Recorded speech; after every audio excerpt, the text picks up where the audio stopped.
Hello, lovely people. You know me. I'm Winston. I'm not Christian. I don't know why I'm talking. Actually, I do know why I'm talking like this. My fiance left for vacation this morning at 5 something in the morning. Wanted to say goodbye to the dog. The dog promptly got let out of the box, peed on the bed. I'm so tired. I am so tired. But we're gonna do this. We're gonna have a great time. We're gonna talk about stuff. Christian is working on the Game of Thrones stuff with Sam. It's been doing gangbusters right now, so they needed some extra time to record. So it's gonna be myself and Chris today. We're gonna have a good time. We're gonna talk about Sam Raimi wanting to do Spider-Man 4 apparently after all. What else are we talking about? There's like a list here. Avengers Doomsday promo arts come out with a Magneto comic accurate helmet. That's dope. I love that. Chloé Zhao talking about why Eternals wasn't really high on my Marvel's priority list. Makes sense. And then is Wonder Man a mutant in the MCU? We're gonna talk about all of that plus more. We got to try and somehow beat 221 because y'all goons were out here talking about porn stars with Mike all week.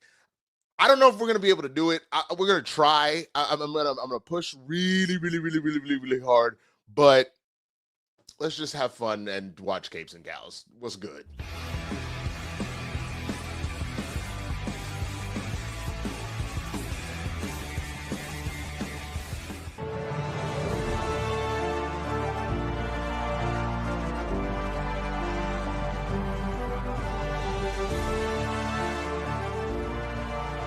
Welcome back to Capes and Cows, ladies and gentlemen. Of course, you know me. I am the one known as Winston A. Marshall, but I'm not here alone. I am joined by the ever comparable, the ever beautiful, and if I'm gonna be 221, the only person in these streets that could possibly do it with me. I'm of course talking about Chris. We gotta figure out how we can smut up this show. We gotta smut it up. We gotta smut it up. This is where what do we call ourselves? Two swaggy filths or two? We're filthy blurs, or well, no, we're not because I'm not. For some reason, I feel like that has to be the name now. Oh, I think it was filthy swag or swaggy filth or something. Something like that. We're gonna have to, but we'll somehow we the 221 for all the gooners. So we're gonna try. We're gonna try really hard. But before we do that, I gotta ask you. You already heard why I'm barely able to keep my eyes open. As a matter of fact, I'm gonna go ahead and open the Celsius. How is life treating you? Dude, I also had a very restless night. But I think it's just because Logan has a really bad cold. So he was like, I'm going to be on the couch. I don't want to keep you up. Yeah. You've got the show. And so I woke up at like 3 and was just like, lonely. I am so.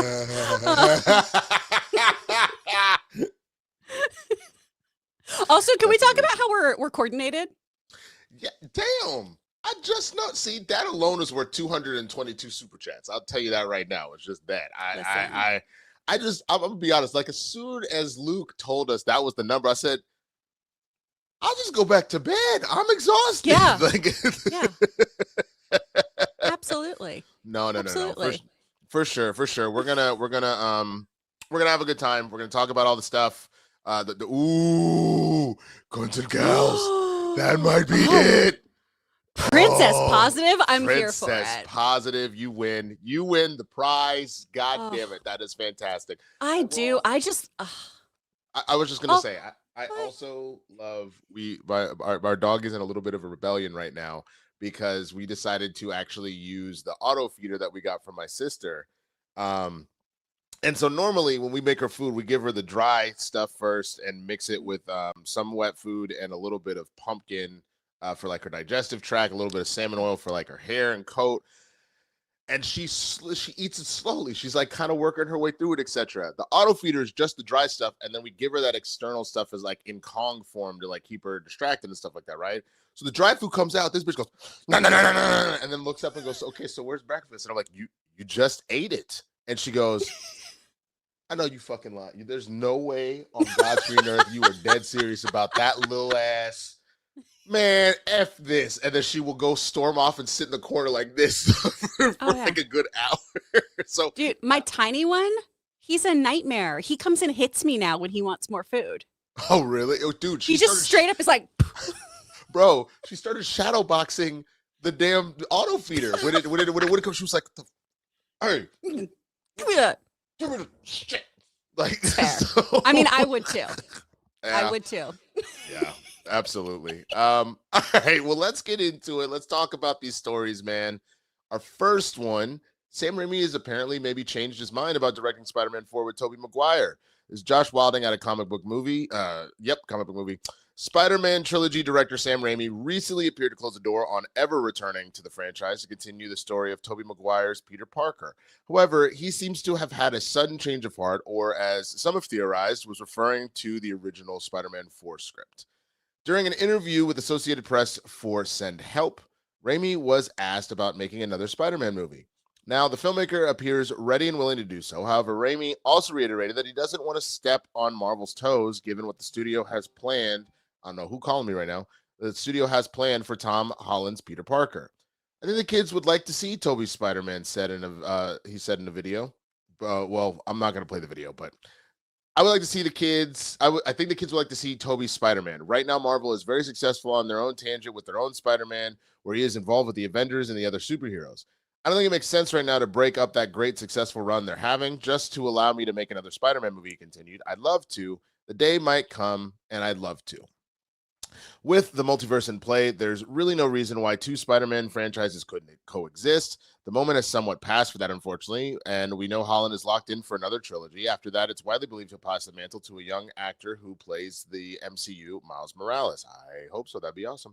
Still, it's not all bad news for Maguire's web-slinger. The actor is expected to return in Avengers Doomsday and Avengers Secret Wars, potentially serving as the main Spidey in this December's movie. When they called initially, I was like, finally, Maguire said in 23. I just feel grateful. I was really open immediately about coming to this, not with nerves, but to get to show up with talented, creative people and play together. It's just a yes.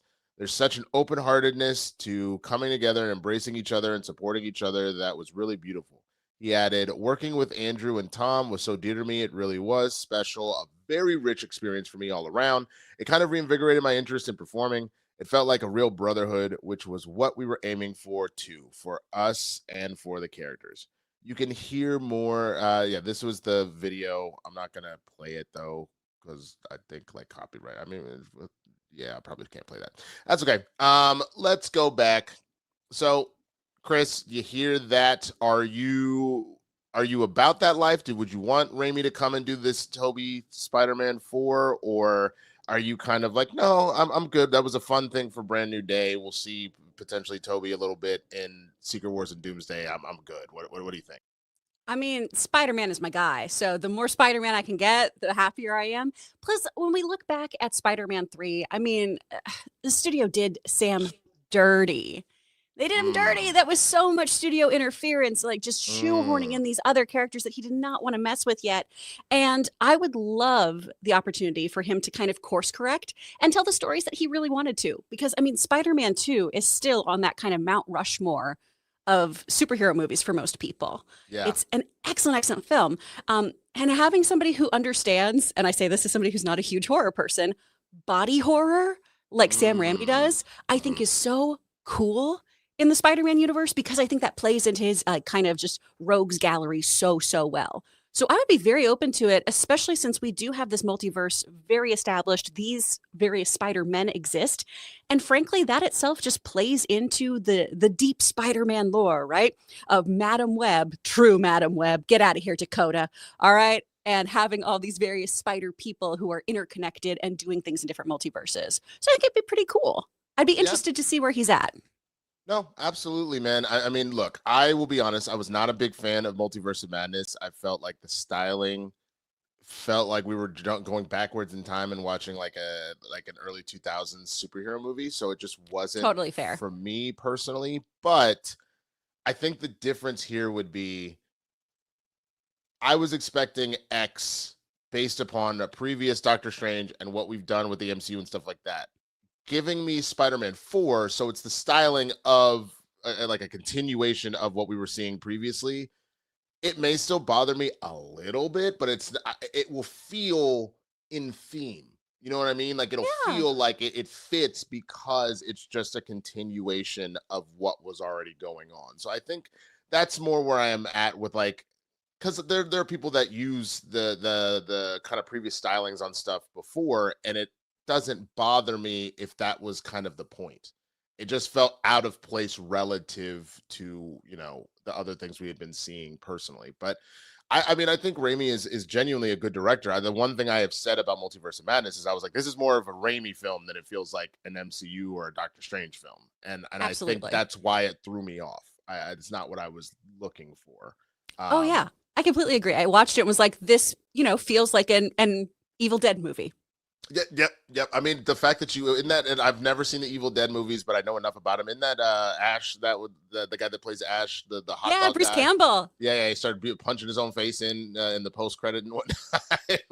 Love it. Which I mean, are those actually scary movies, or they're just?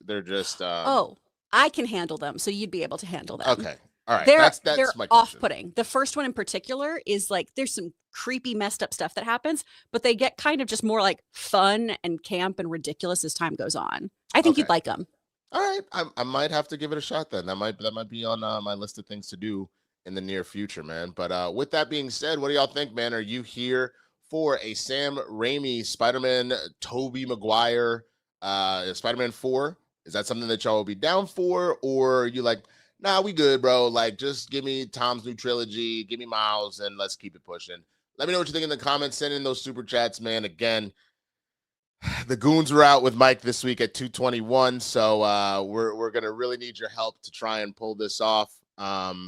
So help out two. What do we decide? Two swaggy filths. Is that what we said? Two or swaggy two filths? was it cunts and cows? The two swaggy filths present cunts and cows. Help us out. How quickly is that going to get us demonetized? Because people hate that one. I think it's such a good word. Oh, I think it's fine. I think so. Americans really freak out about it. We get really upset. We got people from Australia and England watching. I think it's fine. Okay. I'm here for it then. Maybe I'll stop saying it before all of a sudden I get a text from Kristian and be like, what the are you doing, bro? Like, I leave you alone one time. Oh man. All right. Well, let's go to the next one, man. Okay, a lot of people are putting my name in all caps. I have to stop, I guess. That's probably not okay. Let's stop doing that right now. So Avengers Doomsday promo art. Yeah, Avengers Doomsday promo art reveals Dr. Doom and Magneto's comic accurate helmet. Damn. Now, hold on. Chris, I need a second before I read this because I've really just broken my own brain right now. I'm sorry I threw you off. I'm sorry. It's my fault. It's not your fault. It's not your fault at all. It's just the fact that everybody's like, bro. And I'm like, okay, I'll stop. All right, I'll stop. Man. All right. I'm so desensitized to it because we watch so much British television. That's part of the problem. That is 1,000% the problem. I hear it so much in British television that I don't see it as a bad word anymore, but I get it. I'm gonna stop it. Oh, let's do Logan uses it in like the world's end kind of way of like, oh, you silly to people. And people are always like, see, people from Australia be like, nah, you're good. You're good. Cool. Yeah. Thanks, Aussies. All right. No, but for real, here we go. Avengers Doomsday promo art reveals Dr. Doom, Magneto's comic accurate helmet, and more. Also, Josh Walding and comic book movie. Merchandise for Avengers Doomsday was on display at a recent event at London's Pinewood Studios, revealing an official look at the movie's main cast members. These headshots were previously used on a crew gift for the movie's costume department. Now they're featuring a comic book cover with the Russo brothers and Marvel Studios president Kevin Feige featured in its corner box. Along with a better look at characters like Beast and Nightcrawler, we see Magneto's comic accurate red and purple helmet, the young Franklin Richards, and Robert Downey Jr.'s Dr. Doom. The Avengers, New Avengers, and Loki also are featured. Victor Von Doom looks particularly formidable here, but perhaps less so in a series of more comedic pieces of merchandise. We don't think DJ Doom will be making an appearance in Avengers Doomsday, but you never know. It seems like a miss to not do that. Doom's actual mask looks far scarier than at first expected, and while we're not sure how much of this will eventually make it into the stores, there are some great pieces here. Clearly, the cast and crew had a lot of fun on this one. Last month, Marvel Studios released 4 Avengers Doomsday teaser trailers to tie into Avatar Fire and Ash's release. A full trailer is expected to debut during the Super Bowl next weekend, meaning we'll likely see more of Doom then. Take a quick look at this. Here we go.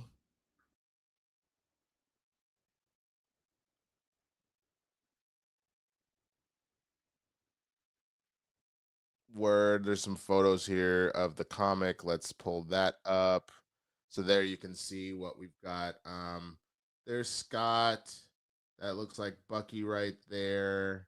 Um, there is U.S. Agent Nightcrawler.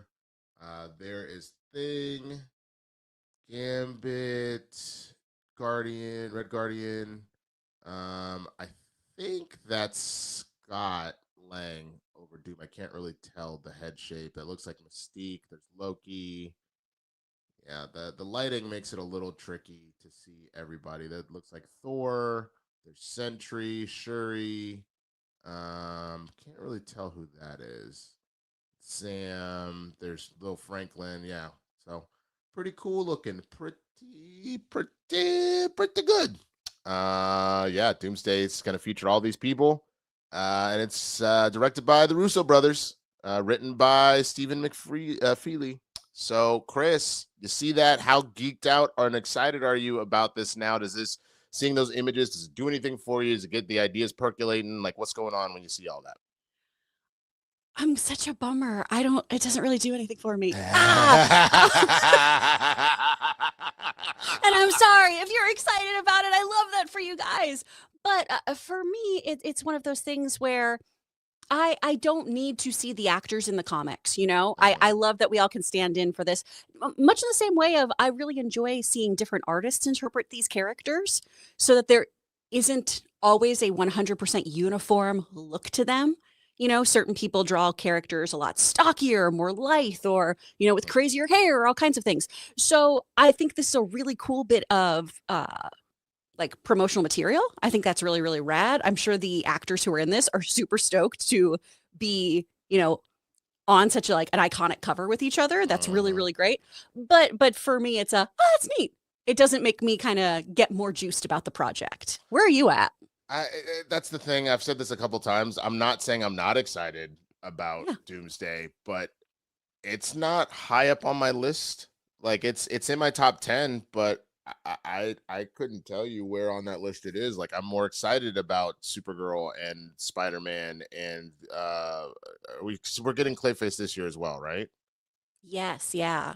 Clayface, the Odyssey, like there's just a lot of other things that I'm more intrigued about this year. That it's probably in my top 10, but not in my top 5, which is wild Yeah. to say because I don't think I would have ever said that about an Avengers film.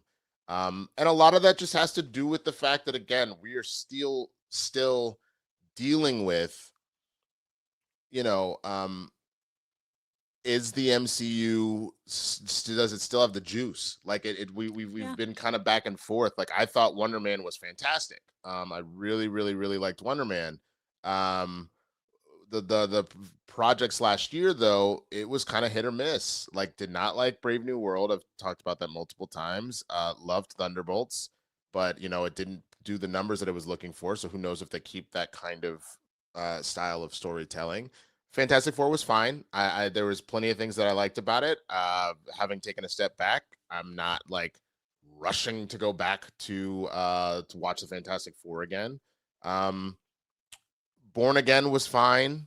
I'm not very excited about season 2. Not in that I'm not excited for it, but I'm not like, man, I can't wait. Like again, I'm more excited that the pit's back and has been back. Like, you know what I'm saying? I'm more excited Yeah. to, you know, see other things like that. So I will get there. I don't know if I'll hit the peak heights of excitement, but maybe I will. Maybe once we start getting full trailers, maybe once we get closer to it, I'm gonna be like the first one bouncing off the walls. But it's I just there's something off, and I think it's just because we haven't had a reliable product. I think of the MCU the way I think of the Cowboys. I'm like, there's a lot of potential here, but I'm not going to get my hopes up right now because I've had my heart broken multiple times. The only reason this metaphor doesn't work is the Cowboys have let me down for 30 years, whereas the MCU has been fickle for like 4 or 5. So yeah. Yeah, it's just the other Avengers films. This sounds so cheesy, but they felt earned. There was this lovely build up to them where we were crescendoing into those films. So it was just this hell yeah. I can't wait to go see all of my buddies, all of my heroes just go kicking ass. And right now it's Oh, I liked a couple of these things, and oh, hey, I missed that guy. Oh, that one was okay. Sure, let's see what they all do together. Like that's kind of where I'm at. No, I feel you. It feels like a brunch that I agreed to go to when Yeah. I was drinking, and Yeah. now I'm going, oh, I could be in bed right okay. now. Yeah. Yeah. This I would still agree that The Incredibles is still the best Fantastic Four movie, and I kind of have to agree with that. I mean, It's so Syndrome good. really is Doctor Doom, Hmm. and who is pretty jealous of Mr. Incredible, aka Reed. I mean, they're not sharing the smarts there, but the idea of jealous of that whole kind of scenario, Yeah. the family with their powers, instead of Dash being the Human Torch, but that similar kind of thing, and you're just mixing stuff around a little bit. Violet having the Invisible Girl powers, Mrs. Incredible having Yeah. Reed's powers essentially, but it's more or less it's the Fantastic Four. I think that's a really good metaphor, and that is probably my favorite at this particular point. But Yeah. either way, let us know what you Same. think. Are you seeing that promo art and you're like, yep, let's go. I'm here for it, man. I cannot wait. Or are you also in the camp of just like, I'll be there when it comes out, but I'm in no rush. Or are you even in a different camp and you're like, nah, bro, I don't want nothing to do with that at all. I'm off it. Let us know what you think in the comments, man. We want to know. So before we go to the next story, I just want to go ahead and say today we actually do not have any sponsors, which is cool. That means that we can just kind of hang more, talk more, all that good stuff. Um, but I just would like to say that we love all of your pretty faces, and if you would like to support the show, and specifically the swaggy feels, we'll just stick with that. Yeah. By all means, please continue to send in those super chats. I see a number of you have already shown support. Thank you so much. Again, we're going up against 221 today. And so far it looks like you guys are really trying to help us out here. We're already at 39 and we're only 22 Guys. minutes in. So that there is a world where maybe this is possible. If we keep it this clip, it is certainly possible. So please continue to do it. And yes, CNC presents two two filthy swags, two swaggy films. Cants and cows. If we make it sound like a philosopher. Countesses and Countesses and cows. Countesses and cows. There we go. Oh Lord! All right, let's go to this next one, man. Eternals director Chloé Zhao explains why the movie simply wasn't high on Marvel's priority list. All right, this is Mark Cassidy from Comic Book Movie. On the latest episode of the Awards Chatter podcast, two-time Academy Award nominated Eternals director Chloé Zhao, who was nominated again this year for her work on Hamnet, discussed her time on the divisive Marvel Studios epic. Zhao has previously said that she was proud of how Eternals turned out. When asked about the critical and commercial reception, the filmmaker admitted that the movie simply wasn't that high a priority for Marvel, possibly suggesting that not quite enough time and effort was put to make the film the best it could be. Eternals was not high on their priority list, she explained, because it's quite a unique IP and it was only on their list of potential players. With Marvel, it's very much a thing to find the right filmmaker before they say, that's the IP we're going for. Zhao also noted that Kevin Feige saw how passionate she was about the property, trusted her to make the film that literally no one in the world was interested in. In another recent interview, revealed that she was in contention to helm a different MCU movie before landing Eternals. I went in at first for Black Widow, and then there was a scheduling conflict. And then when Nate Moore, my producer for Eternals, showed me the treatment, I went, "Oh wow, I get to have all these immortals like a Greek play to discuss humanity, and then I get to create monsters and space gods, right? It probably should have scared me. I don't know. I tend to jump before I know how to swim." That's impressive. We've heard conflicting reports about an Eternal sequel over the years, but at this stage, another movie revolving around the team of immortal androids is looking less and less likely. Eternals has its defenders, but it's hardly surprising that Marvel isn't in any rush to revisit these characters. Zhao's 2021 film not only had the dubious honor of being the first Marvel Studios movie to drop to rotten status on a review aggregator Rotten Tomatoes, but also finishing up its US run with a disappointing 164.9 million to give it one of the lowest domestic hauls of any MCU set film. Tiamat did appear in Captain America: Brave New World, but the gigantic celestial was only used as a plot device to introduce adamantium to the MCU. It's difficult to imagine Marvel completely disregarding everything associated with Eternals, but at the same time, we're not sure which planned big or small screen projects make sense to facilitate their return. All right. So Chris, I got to ask the first question. What were your thoughts on the Eternals? Did you enjoy the movie, or you weren't a fan?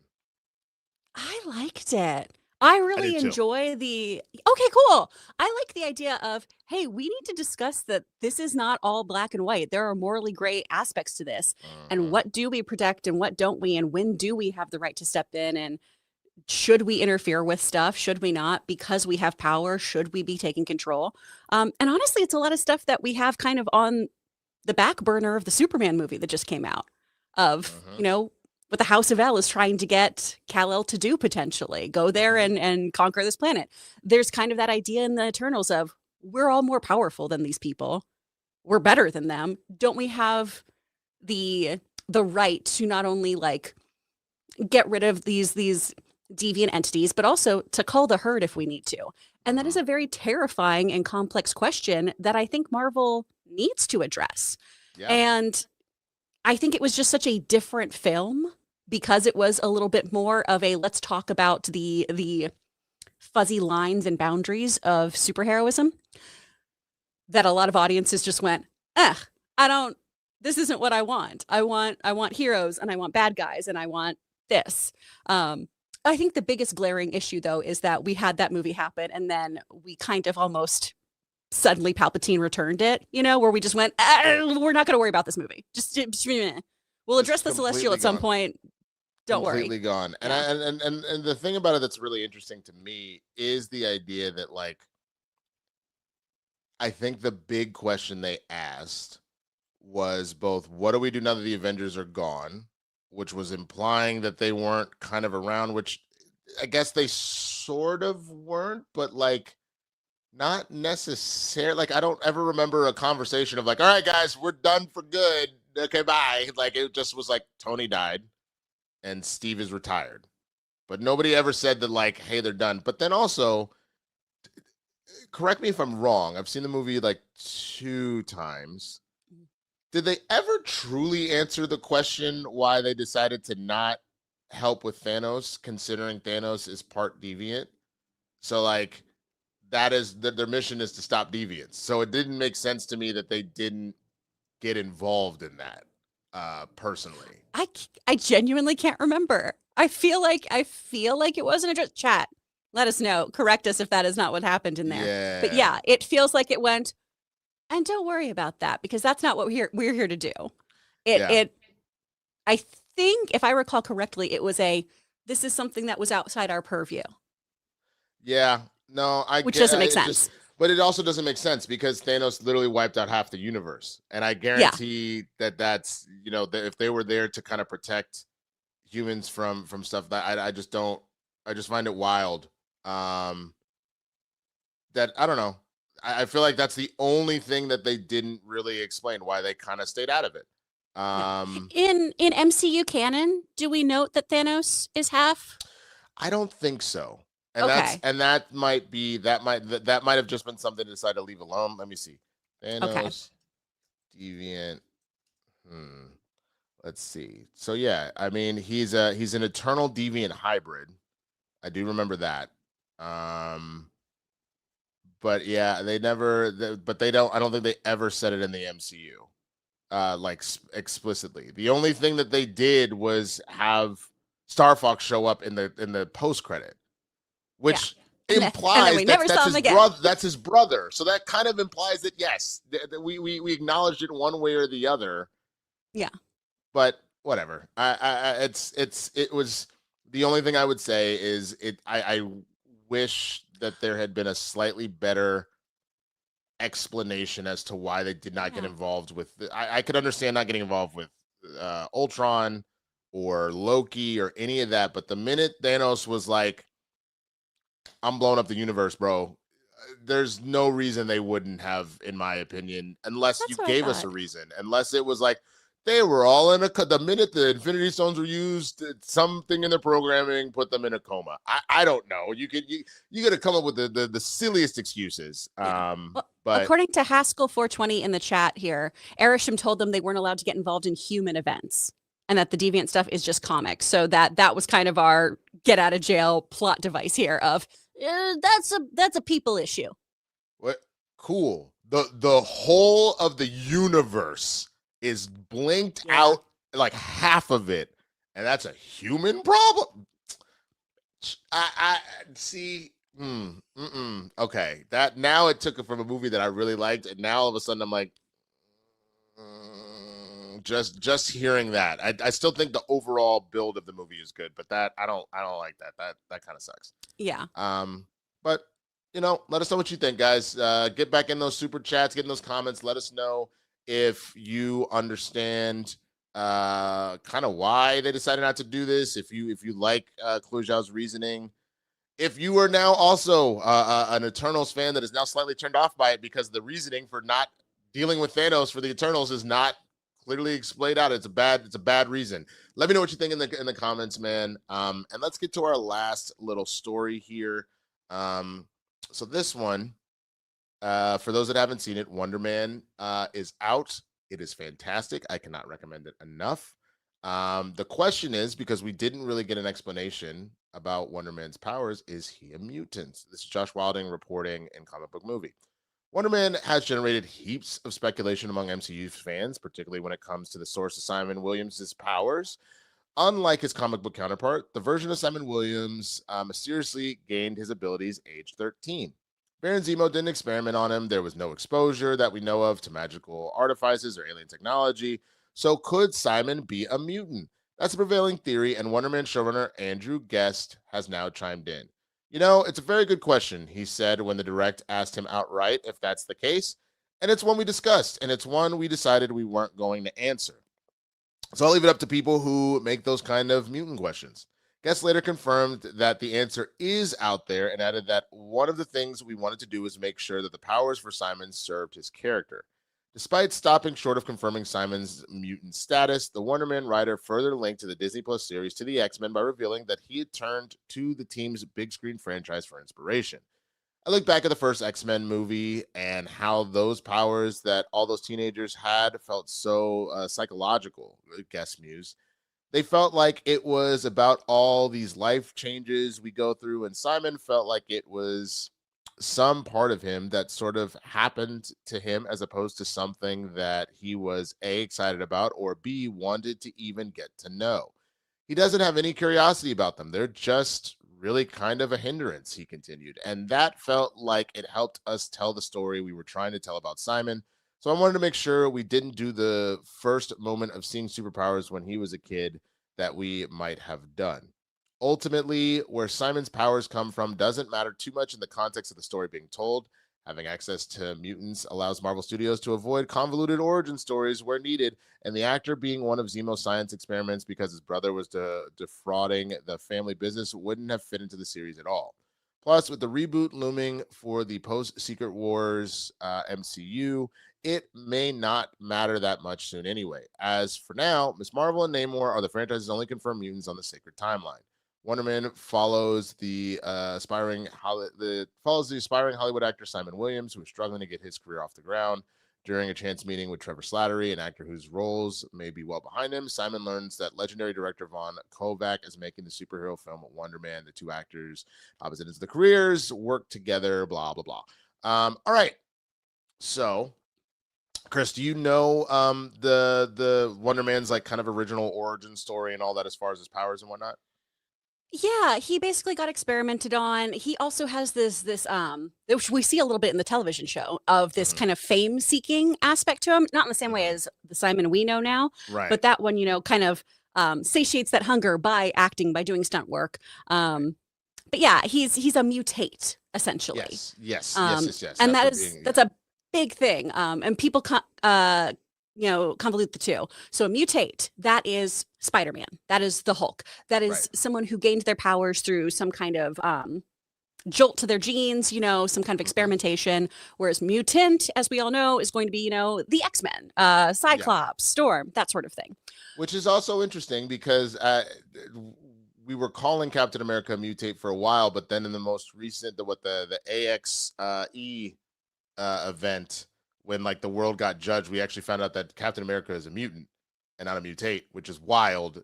Like, but it still doesn't quite add up because even though he technically is now a mutant, at the same time, he still needed the super soldier serum to activate his X gene. So it's kind of it could be a little convoluted at times. But all that being said, very Deadpoolian of like, yes. And now I have powers. yes. But all that being said, my first question to you would be, do you like this kind of change of Wonder Man potentially being a mutant? And overall, what were your thoughts on Wonder Man? Since it dropped this week, we'll try and let's stay spoiler free. But what were your thoughts on the movie? I mean, the show. Oh my gosh, I love this show so much. I really had a great time. There were so many moments though where it was I usually don't get that kind of secondhand cringe, but there were moments where I was just crawling out of my skin like, Simon, you got to stop. You got to stop, dude. That whole first episode, I won't ruin anything, but the opening sequence for him is him on a set doing the most. Like, take it from two like working actors. Everything he did was the exact wrong thing to do on a set for somebody that is in that particular role. I won't say more so you can experience it yourself. But oh my God, I wanted to put my head through the TV every time he kept speaking. I was actively yelling back, where I just be like, no, stop it. Stop it. Why is no one stopping him? I was like, bro, you keep this up, you were going to find yourself out on the street. Shut up. Mm-hmm. It's always my least favorite type of actor. I had this recently at a theater callback where it was, you know what you should do? And I was like, you want to give me notes? You want to give me notes? I almost, there's somebody who is a friend of mine now.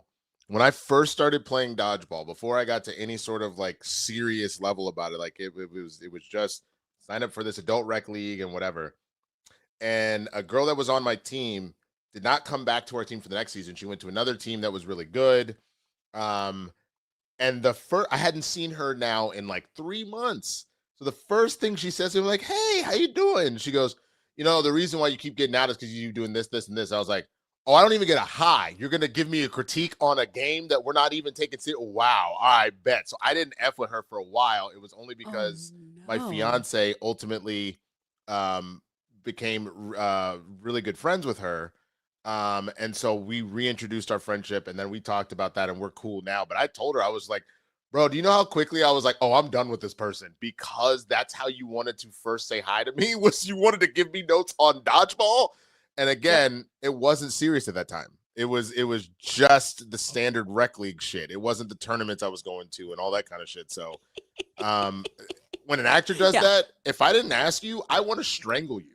Oh, yeah. We have a rule in our house of do you want a note, or am I here to just be your reader? Right. Do you need me to do anything? Do you want me to help you with an endorsement, or do you want me to shut my mouth? Yeah. Cool. So the show, and truly, y'all, if you do want to understand the industry, I do recommend watching this show. 1,000%. Just so they do such a good job of explaining how this industry works and what actors go through and everything. And it's just done really well. I do like the idea of Simon being a mutant, because it does kind of help answer that question as we are slowly getting ready to usher in the X-Men of where these mutants been. Yeah. What they've been up to.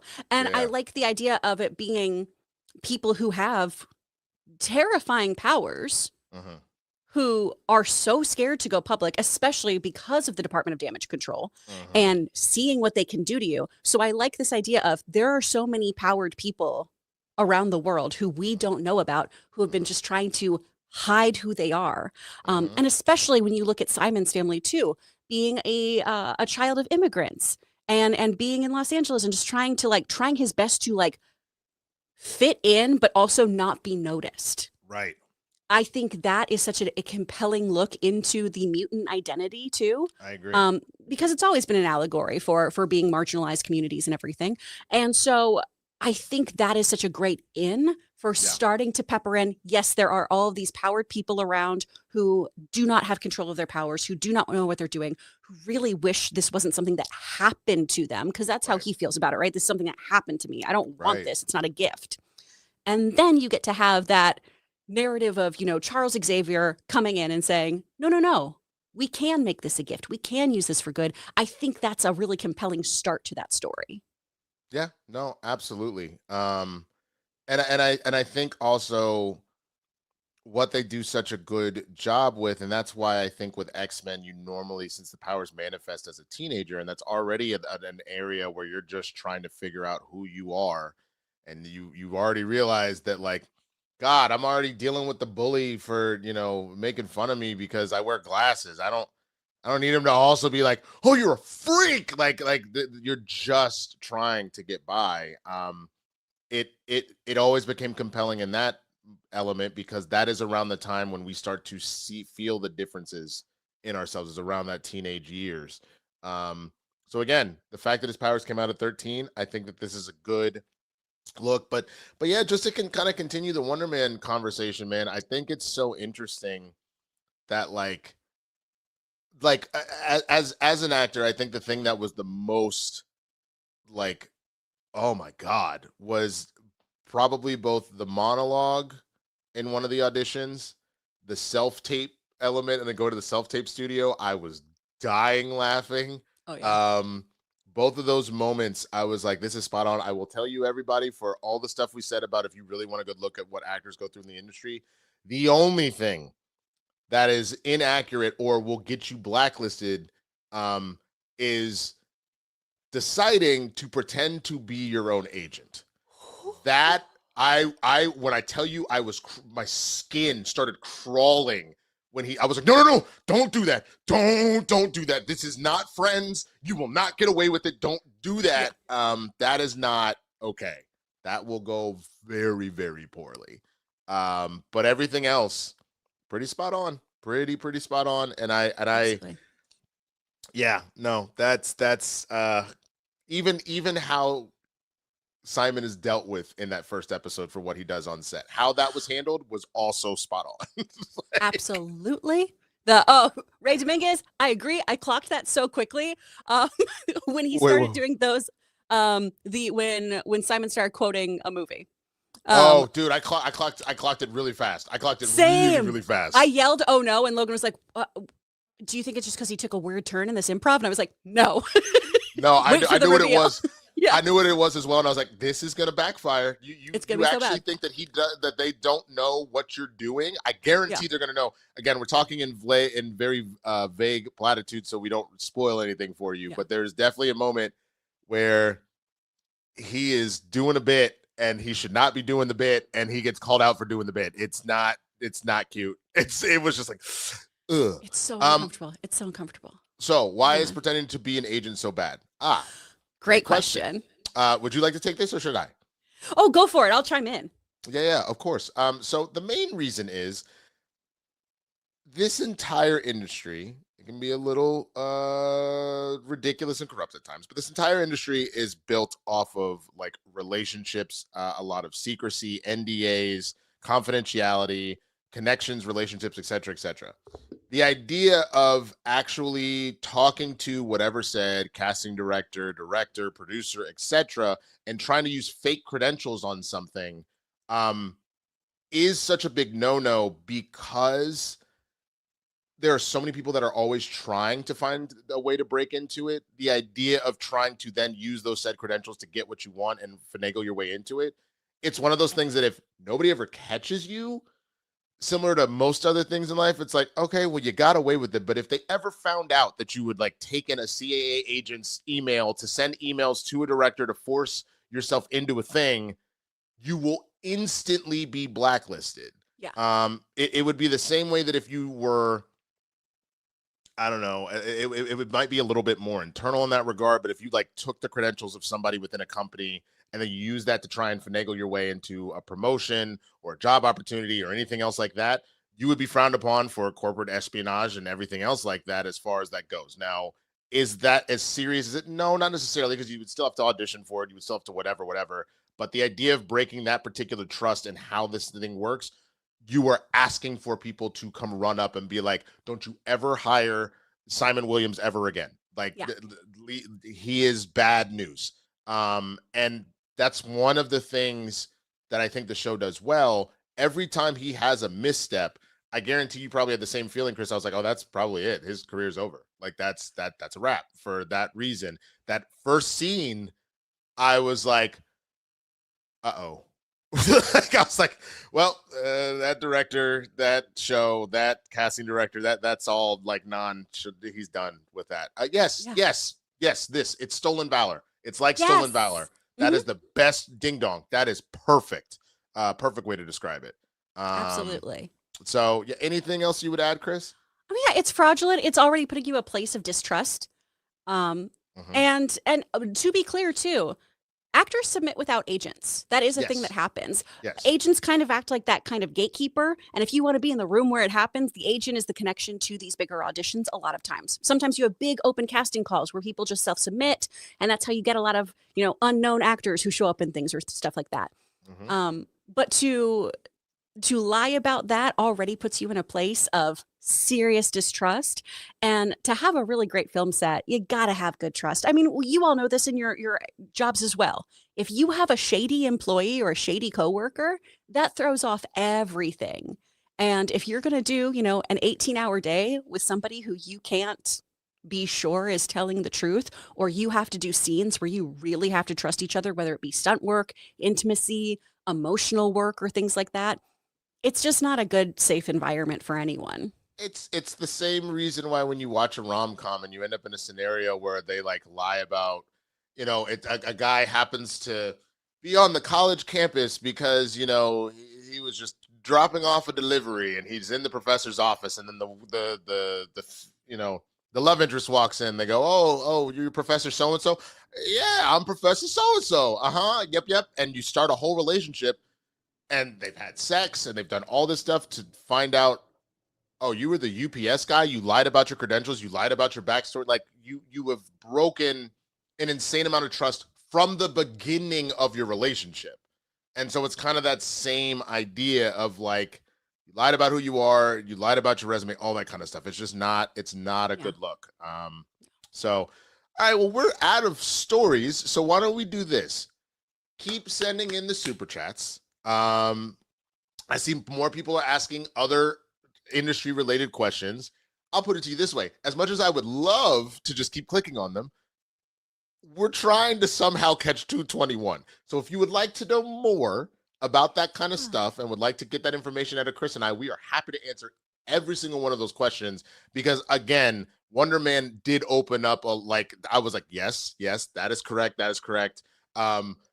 The episode Doorman, which I loved, I feel like that really got to the heart of a lot of things that happens for sure. And like in a very compact episode, it was pretty wild.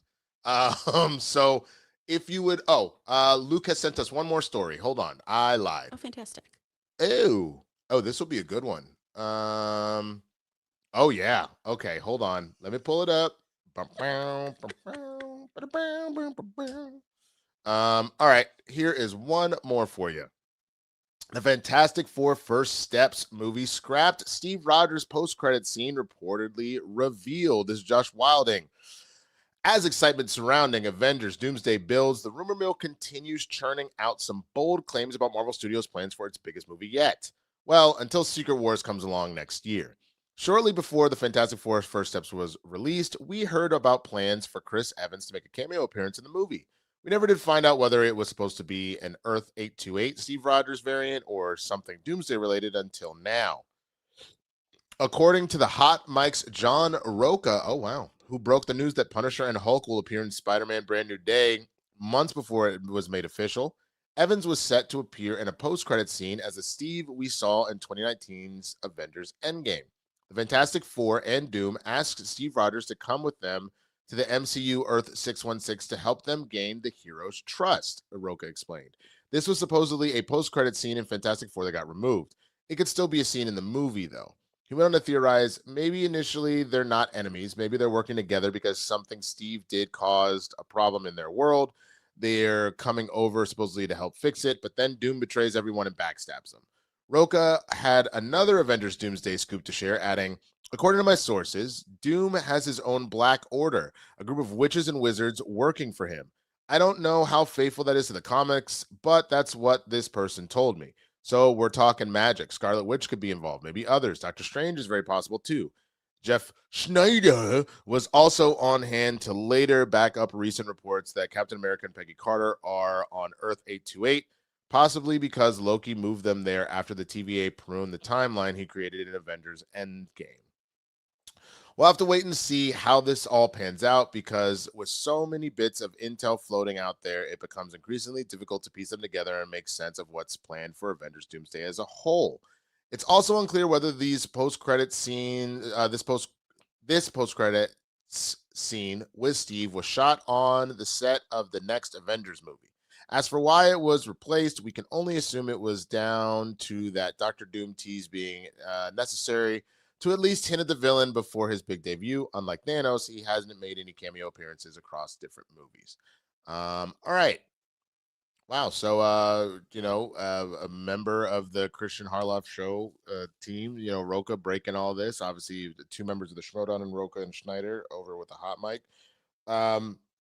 So you hear that, and what do you think, Chris? Like, do you think that was something that would have been good and that we were kind of missing from Fantastic Four? Are you good with like the post credit we got instead?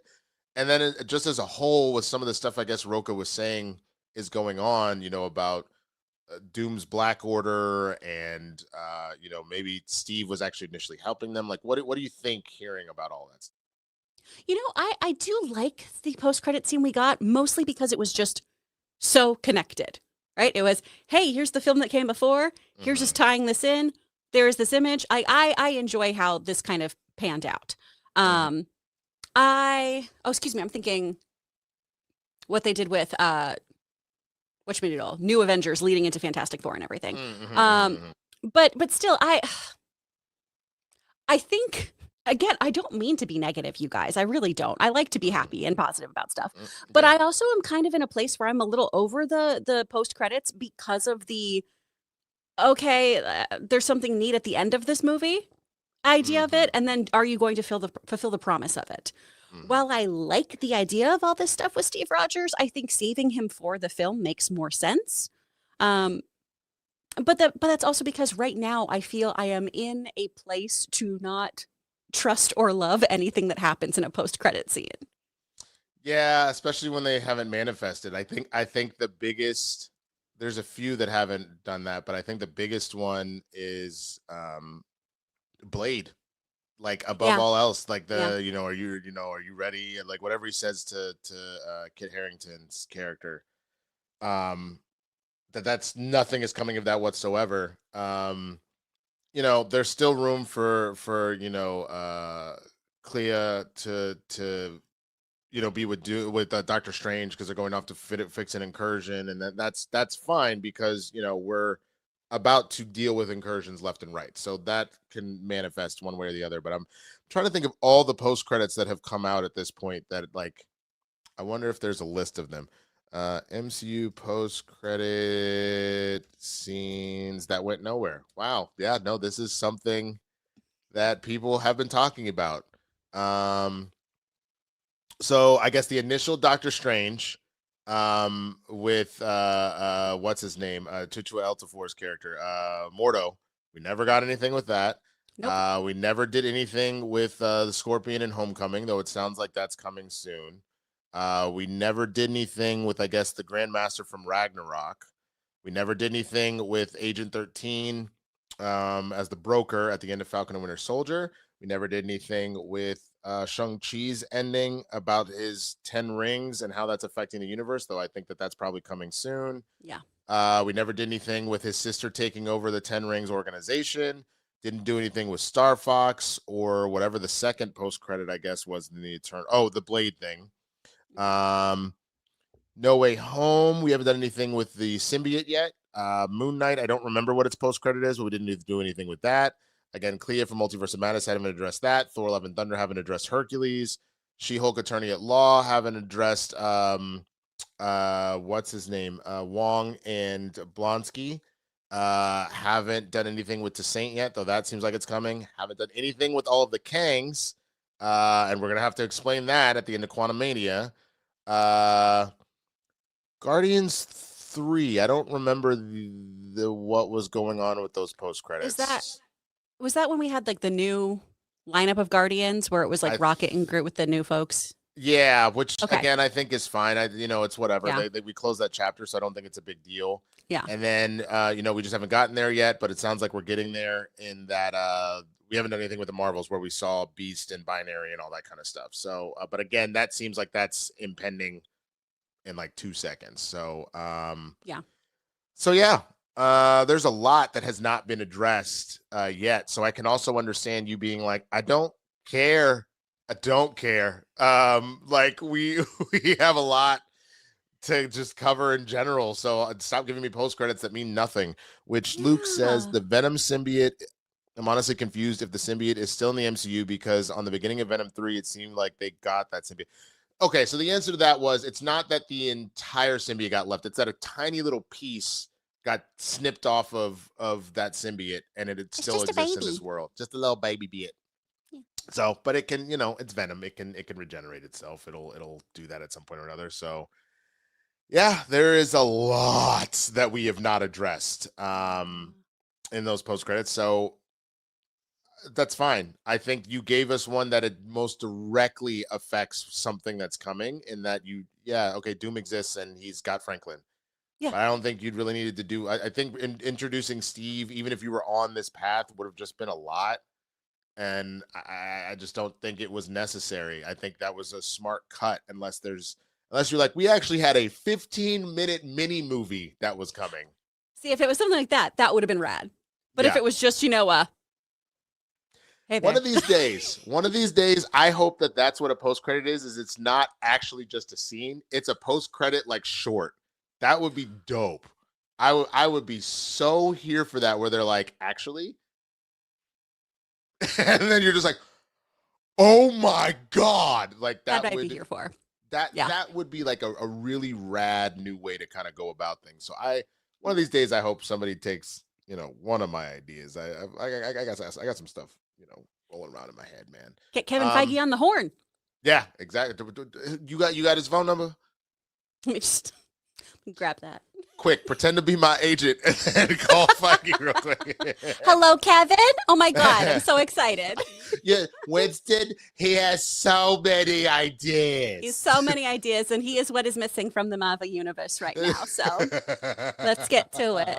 Be great. Also, Chris Ka, what are we thinking about her for Squirrel Girl and Jeff the Shack? Where are we on that? She can play both at the same time. She can do both. At the same time. Do you saw Michael B. Jordan in Sinners?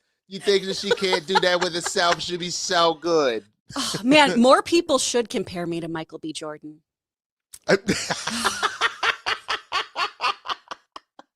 Yep. Two filthy blurs. There you go. There you go. Oh my God.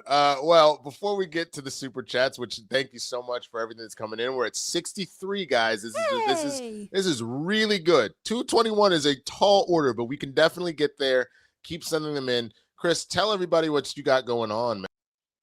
Oh, well, this week for Two Filthy Casuals, we are taking the week off to stand in solidarity with folks who are doing the nationwide strike today. So in lieu of, checking out our Patreon or checking out our episodes, I would love for you guys to go donate to the Immigrant Defense Fund. That'd be really amazing. Next week, if you want to support a small business, you can support mine. I've got a new Intro to VO class coming up. That starts February 3rd. I've got 7 spots open in that. That's going to be on February 3rd for 4 weeks, every Tuesday, I believe that is. 4 p.m. to 6 p.m. Pacific Standard Time if you want to learn about voiceover. But otherwise, just, what I have going on is making sure all my neighbors are good and safe. And I hope you are too. That's what's up. And as for me, you can find me at the Swaggy Blurred here on YouTube and all other channels. I've got, Spill the Tequila with Roke on Tuesdays, Blurs in the Hood. Wednesday is our live show, 6 p.m. Pacific. But then Mondays and Fridays, you've got our pre-tape stuff, the Around the Neighborhood, Jay and I responding to all sorts of viral videos are on Mondays, and then Fridays are our Reddit stories. It's been a good time. It's been kind of crazy. We've also got a marathon stream coming up on what day did we say? The 15th of February. So the day after Valentine's Day. So after you're done either, getting it on or, living with the lonely heart, you can come and hang out with us. We're going to be there. We are raising money to try and really up our production value. So we would love for you to come and hang with us. We'll be there all of the 15th, probably a 10 to 10 type scenario. So come and hang out. Yeah, and then I've got some stuff on my channel that's popping off. Because I'm alone this weekend, that gives me plenty of time to finally catch up. I've been dealing with a lot of like family health issues and things like that, so I owe a lot of videos for my channel. So I'm excited to be able to get those done and get those out there as well. So check all of that out. Let's do it though, Chris. Let's start getting into these super chats. Again, we are sitting at 65 right now. We need to get to 221, and we have an hour to do it. So again, whatever y'all want to talk about, man, you want to talk about any of the stories that we were doing. If you want to know more about the industry, Wonder Man was a great conduit for that, to talk about that. If you want to goon, since apparently, again, that's why Mike ended up with 221 and talking about porn stars again. Whatever you want to do, hit us up in those super chats and let's get it going. We got some new members. Ryan Jabney, thank you so much. Kayla Nolan, thank you so much. Pat for President, 1. Let's get that support train going. You damn right, Pat. Thank you so much. Another new member as well from Jacob McCardle, 3104. Thank you so much. Then we got some super stickers. Pat for President coming in with them super stickers. Hell yeah. Another new member, Gardy 3. Thank you so much. And then Pat for President as well. Oh, all these new members. This is a good moment to plug something here with Kristian. So we didn't shoot Saving Private Ryan yet. That was something I was going to be doing with Kristian. It's still coming in the pipeline. What we actually decided to do based off of suggestion from other people, we did want to finish Demon Slayer. It was just costing Kristian a little bit too much money, just because it wasn't doing the numbers that it kind of needed to do to like balance everything out. So somebody suggested, oh, what if that became like a members only or a Patreon exclusive? And so that's what we're doing. We are starting season 3 of Demon Slayer. Anybody that is a member or patron, you'll be able to have access to that. So if you want to see us go on that journey, which, the start of season 3 or season 3 is the Swordsmith Village arc. And so far I'm already like, oh, damn. On top of the fact that I think I found my favorite Demon Slayer, bro. I do not remember her name. I just know that she's gifted. That's the only thing that I know. If you catch my drift, Chris, the one, the love Hashira. Yes, bro. I love her. She is definitely gifted. She is armed and dangerous. I'll tell you that. I love you. I love you for loving her. That's perfect. Bro, she is so thick. Oh my God. Kenjori? Is that her name? Maybe. Let me hold on. Let me see. Love Hashira name. Let's see. Yep. Kenroji. Okay. Mitsuri Kanroji. Yeah, no, haven't had a chance to see what she can do yet. No, wait, her technique is actually love breathing? Yes. Oh my God. Okay. Well, okay. I am very excited to see what she can do. She also, like, in one of my favorite anime tropes, like, is insatiably hungry. And so she is always just like wrecking plates of food. Oh, I adore her. Yeah. The fact that you are vibing with her, excellent taste. Absolutely. Which it also looks like Luke has a brilliant idea for any of the anime heads that are in here. There is a high probability if enough people join the Patreon and or the memberships, and specifically in regards to the anime, that we could convince Kristian to do more anime reactions. They would probably be like those Patreon member exclusives. But obviously when you do that, you don't have to pay for the editing. It's just, here's the video and here is our reaction to it. So you can get the full unedited whatever. Now, it would have to be a number of people that end up joining and watching those and whatnot. Or I don't know if there's like ways to leave comments about why you're doing it and things like that. But I think that would be dope because I've wanted to get him to watch Jujutsu Kaisen and Dandadan because I think he would actually really love both of them. I'm in the middle of a rewatch of Jujutsu Kaisen right now because I tried to remember everything watching season 3 and I was like, I don't remember half of this shit. So I went back and rewatched it. I just forgot how fucked up the Shibuya incident was. Like, oh my god. Like you've seen it, right? Or you told me, you asked me if you needed to keep going. Yeah. Because I'm 3 episodes in. We have to catch back up because then we were like, oh, we got to binge Wonder Man, and now we've got Bridgerton, and we were catching up on Fallout. I need you to do it because imagine the only way I could describe the Shibuya incident, because I'm trying to think of something else that happened.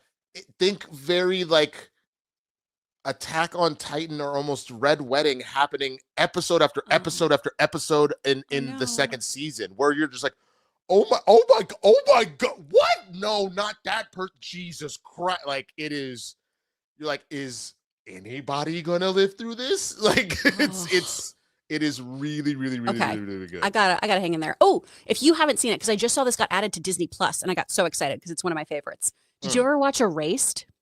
No, I did not. Time travel murder mystery. Ooh. Only 1 season, 1 and done. Ooh, okay. All right. It's so good. Erased. I will write that down right now. All right, we're up to 69 super chats. Let's keep it. I love that you're deviant just like me. See you next Tuesdays in Cal's, am I right?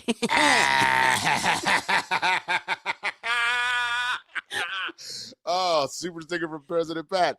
Joshua Gonzalez. Today's my birthday. Happy birthday! Joshua. Just wanted to thank everyone on the channel for this amazing show. Thank all the friends I've made through the chat and the Discord. That's awesome. Thank you so much for that lovely super chat. Glad you're out here making all the friends. Sending you much love, man. Happy birthday. How old are you today, Joshua? Hey, Mr. CJ. I wish I knew. That's what's up. Corn Emperor. Support for the Filthy Blurred. A national protest. That's what's up.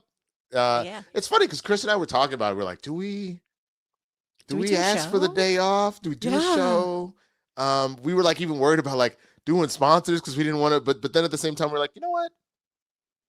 We'll find a way to do it. And then we got here and they're like, oh, no sponsors today. And I said, oh, okay, well then we don't need. Which works out great. About it. Yeah, and now we get to keep you company if you did decide to stay home from work. So hopefully this is a fun distraction. Exactly. Pat for president.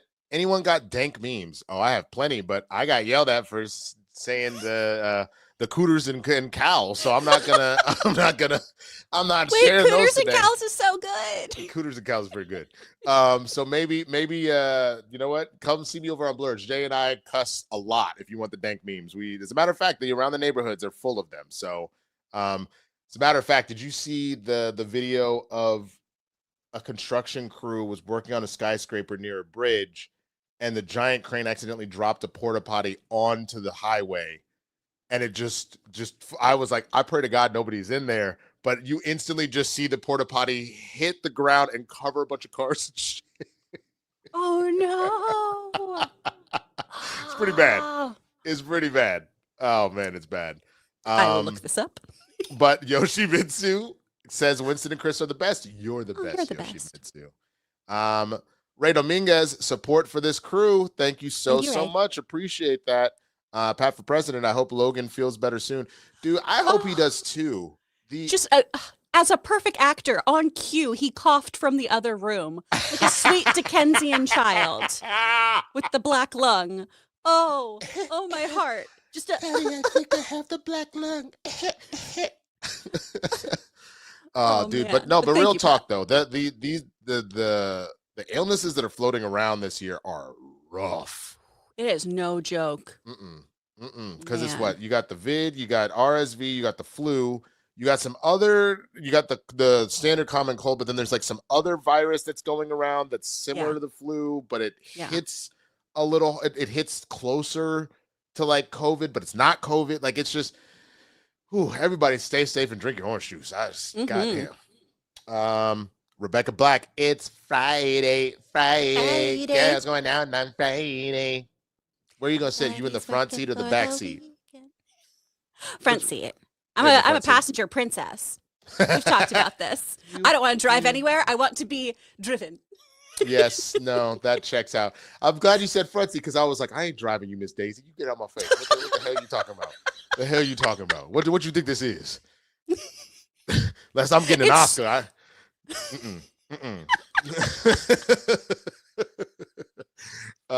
Support for the crew from Pat again. Thank you so much. Michael coming in with the support. Thank you so much. Ray Dominguez coming back with a question. How good was Wonder Man? And is the binge jump model a better fit for some projects and weekly better for others? That is a great question. I'll let you take it first, Chris.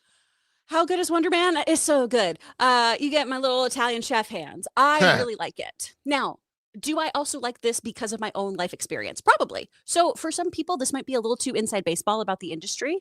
Like, if you're somebody who the studio doesn't really matter to you, maybe this show isn't for you. I do think the binge model really works for this, though. And that was something as I was watching it where I went, oh, I get it. Like after that first episode, I really wanted to just jump into the second one. They did such a great job of making you just hungry for what was to come. And having it be these 30-minute episodes too did lead into the, oh, good, I have another one. Oh, good, I have another one. Oh, great. Even my old lady ass, y'all know I go to bed at like 8 p.m., like a geriatric. I stayed up till 10:30. I was crazy. It was a party at my place. I took an edible and was like, let's go, Simon. So I highly recommend this show. I think it's really, really wonderful. I think it's what Marvel does best, and it's character first, mask second. So really, really looking at somebody being powered and having other interests than being a powered individual and how it affects their life. I think it's really worth a watch. And low stakes, you guys. Again, 8 episodes, 30 minutes each. You're in, you're out. Absolutely. You're looking at a 4-hour little romp, which isn't bad. I definitely think that it is a case by case basis. I have a tendency to not love here's all of it. I think I would have honestly been fine with, though I believe episode 4 was Doorman, and that would have been a weird cutoff, to be honest with you. But I like the 4, the idea of like here's half, here's like 3-3-3, something like that. If you really want to do that kind of binge model, my problem with here's all of it, we're not going to be talking about Wonder Man beyond pretty much this week. Like until the character shows up again somewhere else, that's it. And that is where I don't love it. I know we're in a world where that, the news is constantly changing all the time. But I like the idea of being able to sit with, like, the fact that we already do not give 2 Fs about Stranger Things. Like, part of the reason why, honestly, I think The Pit and Severance and all that did so well is because we did get it week after week again, and you had some time to kind of sit with it and everything else. The reason why Sinners is cleaning up the way that it is as far as all these nominations and everything else is because Sinners was on the forefront of everybody's mind for at least 2 months. And then kept coming back up in other forms and fashions all over the place. Those movies or TV shows that are short-lived are the ones that really don't end up holding any weight outside of that immediate time. So I prefer the weekly endeavor, but if you're gonna give it to me in a binge model, then give it to me in chunks. That's my personal thought process. My only holdout here is I think, because in theory, at least for a lot of my friends, this is a hard sell show. Sure. And so this is one that I think that over time, and especially with like the reception of it, that I can do not Mia, you definitely need to check this out. I think you're really going to like it. No, you don't have to do any homework. You don't have to know anything. Yeah. And like, I know my dad, like yesterday was like, hey, is that Wonder Man show good? Should I watch it? So there's this slow momentum that I'm hoping will happen. And because all the episodes are out, I hope that people do I should give it a chance, I guess. Oh God, Chris, I don't want to do this, but we're gonna take a quick side. Catherine O'Hara unfortunately has passed at 71. Yeah, y'all know her from everything from Schitt's Creek and Home Alone, and most recently, The Studio. TMZ says that she has passed. Cause of death is unclear. But yeah, Beetlejuice, so much stuff. Here, let me keep reading and see if there's anything else here. She won an Emmy for her work in Schitt's Creek in 2020. Followed her first Emmy win way back in 1982 for her writing contributions to the sketch comedy TV series SCTV Network 90. She was born and raised in Toronto as the sixth of seven children, and she met her husband, production designer Bo Welsh, on the set of 1988's Beetlejuice. They got hitched in 92 and had two sons, Matthew and Luke. The last time one of the photographers for TMZ saw her was at LAX in February of 2024 when we asked her what role she would be most remembered for. She was 71. Oh my God. I am absolutely heartbroken to hear that news, man. She is one of the most talented actresses I've ever seen, and truthfully, like having the resurgence with Schitt's Creek and everything else, I just, that is absolutely devastating.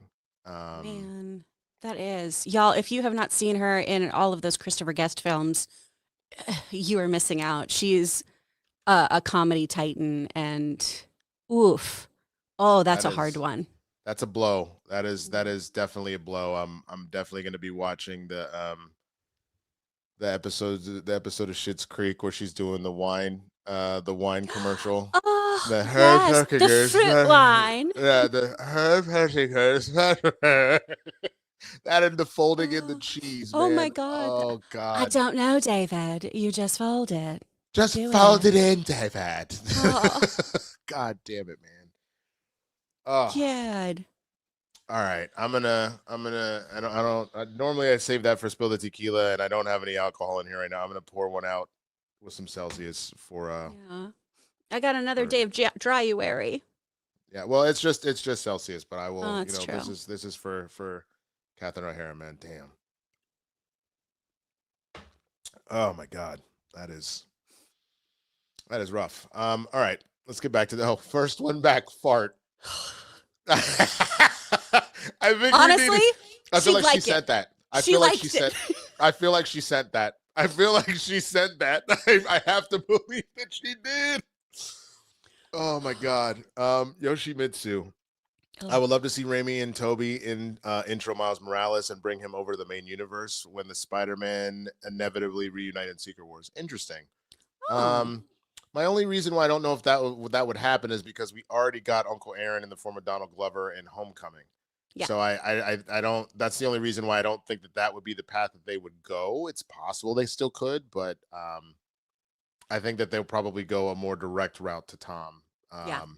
And especially if he's in a state now where like he doesn't have any of his friends because of the end of No Way Home, that maybe he kind of gets introduced at the the end of this movie, or maybe he's like mentoring some neighborhood kid and then ultimately finds out the kid also got spider part. We'll see, but I think that's probably where they're gonna go. Yeah. Pat for President. Scores in the Raimi Spider-Man movies are unmatched. They're pretty damn good. They are pretty good. Corn Emperor. Winston, y'all gotta get Chris on Spill the Tequila. Yeah, I mean you come through. Certainly can. I would love to have you. I'll let Roka know. It'd be fun to have you come join us for an episode or two. Yay. Pat for President. I don't understand how the C word is not okay in the USA. Oh, you as well. Me as well. I the only thing that I would ever like, I will say this because I am aware before this whole rush of British TV. Previously, the only word that I would really say would be thunder. Like just because like that for some reason is just extra funny. Yeah. But yeah, no, it is what it is. Zekinumanoglu. Palpatine. Support. Love you guys from Australia. That's what's up. Thank you, sir. Pat for President. Must be the Brit blood and progressive humor in me. Fair. And then Palpatine has also become a member. Dope. Yay! I'm gonna call. Yeah, you're just gonna be Palpatine for right now because that really hurt my brain to try and say. But we appreciate you becoming a member. We appreciate the support. Arwen Evanstar, Seppert. Thank you so much for the Seppert. I appreciate that. Pat for President again. Anyone seen Falcom Hall? A very fun. Yes, it's actually one of my top movies of 25. It was fantastic. Have you seen it? No, it's insane to me that we haven't seen it. We were supposed to, and then our schedules got too crazy, so we're gonna rent it on Apple. Should we just buy it? Dude, yeah, you should just buy it. I Okay. dude, I do you do AMC Screen Unseen? I usually don't because I teach usually on Monday nights. Dude, if damn, if there's any way to move around your schedule, Mhm. you should definitely find a way to do that, because that has been one of the greatest things that I discovered last year. Um, because it both like one of my reviews that's coming out is for Good Luck Have Fun Don't Die, which is not due for another couple of weeks to Yeah. release in theaters. Fantastic movie. Okay. That was the Screen Unseen this week. In the past I saw Christy like 2 or 3 weeks before it came out. Damn. A lot of times you see a movie that's coming out that week. So like, but a lot of movies that you get some mega movies, most of them that aren't going to get a lot of shine the way that like a major blockbuster might get. And I saw some awesome, and Falcon Hall was one of them. It was so funny. Like literally take your airplanes, your scary movies. It's up there. It is up there with that level of hilarity, and it's set in kind of a Bridgerton kind of tone. I was dying laughing at that movie, so highly recommend it. Okay. Pat for President comes back in again. Anyone watch long plays of video games? I was watching the PlayStation 1 Spider-Man games. Ooh. Long plays as in like watching people play it? I watch Game Grumps. I enjoy them. I think Aaron and Danny are really funny. Yeah. And they play silly games, but that's usually the only one I watch. Fair. I used to stream for a bit. I will probably be back on that. I've been playing a lot of Fallout 4, and I was like, nobody's interested in me taking 1,000 tin cans back, like, slow walking it back to my base. So, but they just released Final Fantasy VII, the remakes on Xbox.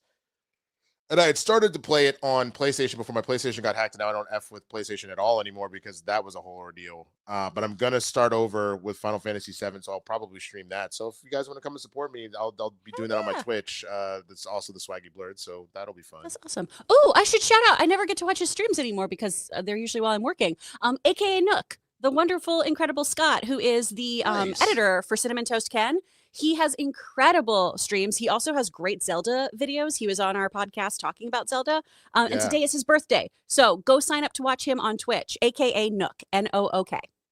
Nice. It might be Nook and Cranny Gaming. I know that's his YouTube, but yeah. Yeah, for sure. I also just wanted to point out, somebody said that Doorman episode, did you ever watch the show Atlanta? Yeah. It felt like an Atlanta episode, to be honest, which is kind of hilarious, and that's actually exactly what it would be. It feels like it reminded me of the like the in the final season, the Goofy episode where they're doing the documentary of why the Goofy movie happened. Oh God, I love that show so much. It's so good, right? Yoshimitsu, Wonder Man is great. More Simon and Trevor, please. I agree. We are at 80. We're getting closer and closer to a hundo. We're trying to get to 222 to win. Keep it coming, y'all. Thank you. Hey, Mr. CJ, did a cosplay photo shoot with a model dressed as the Shadow. So my question to you is, which of the noir characters would you like to see back? Dick Tracy, Rocketeer, the Phantom, or the Shadow? Ooh. I mean, I actually know the Shadow. I love Dick Tracy. I mean, this is so stupid. One of the reasons why we got Apple Watches is because of the walkie-talkie feature, and Logan and I feel like Dick Tracy characters. But man, do I love the Rocketeer. The Shadow, wasn't that? Was Alec that, Baldwin. No, that. Oh, okay, that's right. I started to think of Darkman, which was Liam Neeson. Okay. I'll be honest. The Rocketeer is the only one that I can kind of remember. Like I've heard all of those names. Like I know Dick, and I remember the Phantom. But I don't remember what they do, who their villains are, their powers. I just never got super into a lot of those characters. So I've heard the names, but I don't know. Oh, hi, puppy. Which I'm so worried as to what this dog is doing. She has been in a pouty mood, like both her mom being gone and she's getting regulated on her food. She's ready to fight me. Corn Emperor, everyone should watch Wonder Man. 'Tis good. Agreed. Pat for President, cannot wait to watch Wonder Man. Been busy with some hobby projects. I do genealogy as a hobby. Oh, wow. Cool. That's really cool. I would love to know more about that. That's really Yeah. cool. Hey, Mr. CJ, wish me luck. Hopefully getting the Sam Brave New World statue this weekend. Hey, I'm Ooh, crossing my fingers for you, brother. I nice. hope you end up getting it. Which that bummed me out. They pulled Sam's Captain America from Disneyland. Yeah, Ew. he's apparently gone. You can't find him on the campus anymore. I don't love that. Disney, just commit to your stuff. That's seriously, man. Confessor T, Wonder Man is a love letter to the working actor. Absolutely. And 1,000% is. Corn Emperor, I don't have money, but how much to sponsor to be fair? To be fair. To be fair. I don't know. Like us personally? Yeah, I'm not sure I understand the question. Yeah. Sorry. My rent plus utilities is $2,900. So, if you'd like to send that, you will not get anything in return, except for these lovely jokes.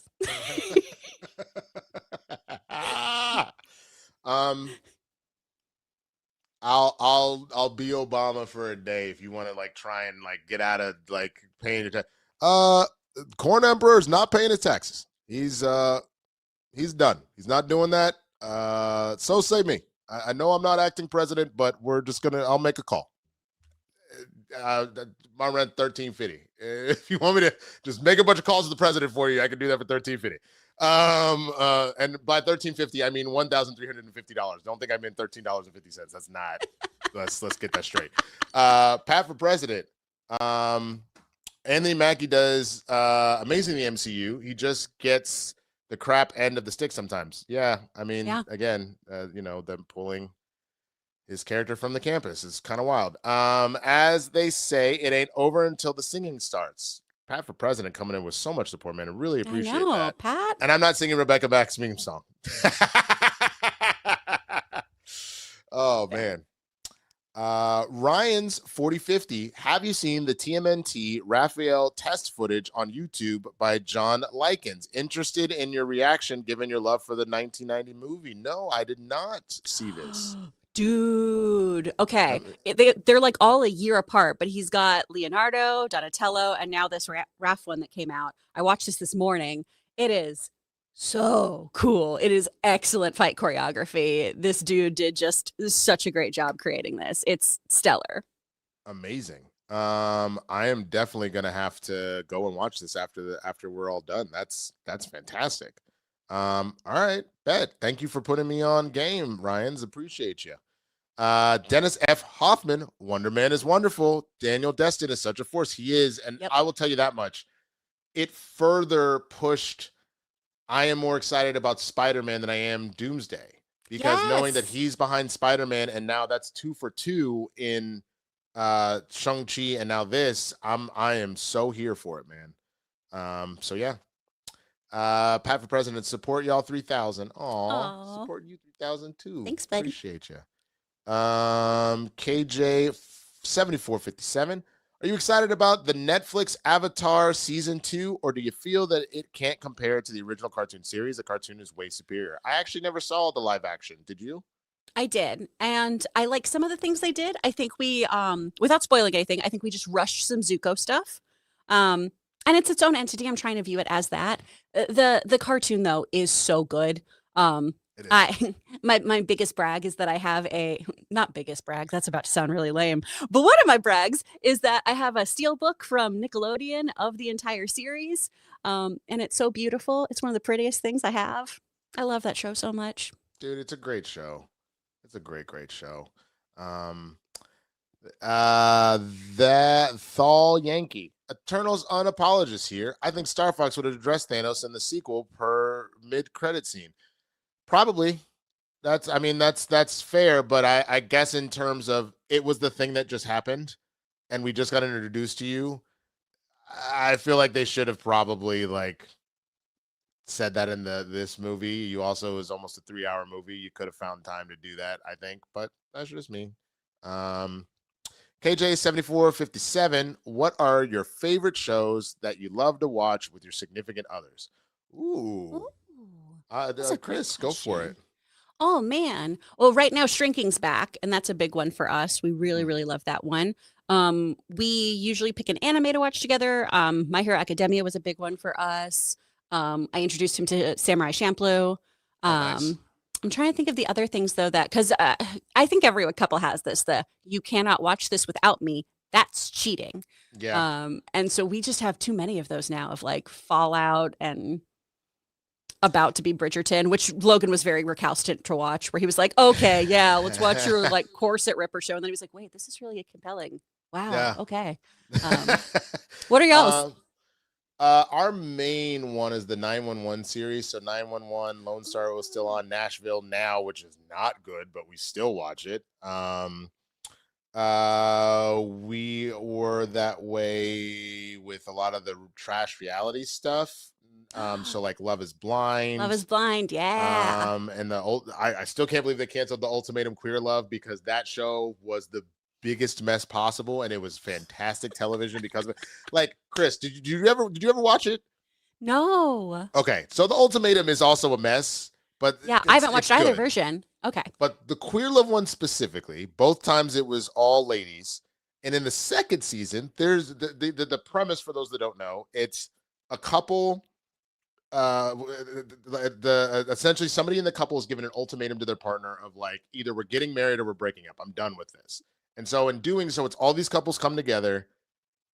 They essentially temporarily break up and they go like date the other single people that are there. And then you partner off with somebody new and do a trial marriage for about like a month. And then you go back to your original partner and do a trial marriage. And then you have to decide, am I going to be with my original person? Are we going to get married? Am I going to go off with this other person I did a trial marriage with here? Or am I just going to be single and I'm done with everything, right? So only so much interesting. Like the original like straight version is good. But the Queer Love version, because of how intense this gets, is so messy. One of the couples in the second season, she was like, one of the girls was like, yeah, you know, my girl and I, like, we've been planning to get this tattoo together for years, like a matching tattoo. When she goes on the trial marriage with another woman, she gets the exact tattoo that they designed together with this new woman and not the person she came there with. And it's within like a couple of days of them going to get trial married. And so then has to try and explain. It is so messy, but it's hilarious, man. So a lot of trash reality TV, the 911s, and then I think other than that, we do like a lot of like cooking reality shows together. Oh, so like yeah. Next Level We do Chef, too. Hell's Kitchen, stuff like that. Yeah. But like, do you watch Tournament of Champions? Kristen does. I've seen a few episodes and I do like it, but she's really into it because I don't know most of those chefs, so it doesn't do anything for me. I prefer the kind of fledgling chef that's trying to get to the promised land. So the one where one of the Next Level chefs was a contestant, I was very invested until she was done. But yeah, I just watched so much different. I watched so much anime. She's not really into anime. She said, y'all give me some advice because I've been trying to think of this. She's asked, hey, I would like to watch an anime with you. I don't know what to introduce her to. So think of like the most average white American woman that's not into nerdy stuff like that. Which anime would you kind of introduce her to? Because she's not super into action stuff. It's not that if it wasn't good enough, she wouldn't. Maybe My Hero might work, but I don't know. If you can think of anybody, I would love some advice on that for sure. My Hero, Full Metal Alchemist Brotherhood. Alchemist, we get that Brotherhood might be good. Yeah. Oh, did you ever watch Free Run? No. She might like that because that's like fantasy but meets some slice of life. Okay, then maybe we can do that one together. That would work. And I'm also laughing at Luke goes, Nashville is awful, and I have to watch it weekly. Oh, man. Oh, dude, a friend of mine has been like pinned for that show so many times. And so I just now have a personal grudge against it where I'm like, when y'all going to cast my friend? When are you going to give her flowers? What's happening? Yeah, man. Man. I would love to have been on either one of them for sure, for any of the 911s. Pat for president. Can't wait to see Trevor Slattery again in Wonder Man. Loved him in Shang-Chi. Yep, you will love him here too. You will love him so much here. Really, we were dying because of all the breathwork stuff he does in here. We were just like, oh my God, it's just Logan. But It's also, just him. him or Simon, because Simon's like, Oh, I'm like, like the I the haven't. exercises and stuff where Logan was like, "This is literally what I teach." Oh God. So Yeah. watch No, the show. the only thing I will say I'll give credit for is I've never tried that, but Trevor's right about like being too in your head. The idea of like blow all of the air out of your body so it almost makes you lightheaded. I've never done that before, but it would pull everything out of your mind. That's actually pretty smart. Hmm. So I'm definitely gonna try that next project. Have a president. Cap and Green Goblin are serum bottle mutates. Yeah, Yes. yeah, that sounds right. What would you all do if you got the super soldier serum? What would I A do? I pull mean, up. I would play in the NFL. What are you talking about? Yeah. I'll go make some goddamn money. Like, I'm pretty sure that's why Tom Brady's ass played as long as he did. He's just old Cap now. This is some old BS that he played that damn long. I'm pretty sure that's what LeBron has. LeBron's got the super soldier serum. It doesn't make no damn sense. KJ7457, for actors, why are line readings so insulting? I have a thought, but ladies first. It's telling somebody their business, and it's also going, "Hey, I don't trust that you're capable or competent enough to do your job. Let me tell you how to do this." I am very fortunate that I've not had this happen too often. I give an example in my class all the time of I had a client. I did an Office Depot commercial, and they got so specific where the client made me say, "We save you time, Depot time. That's our job." About 700 times because I wasn't getting the corporate culture, and you could see my director and sound engineer just glazing over and being like, "Stop. We got it. We got it in the 3. Stop."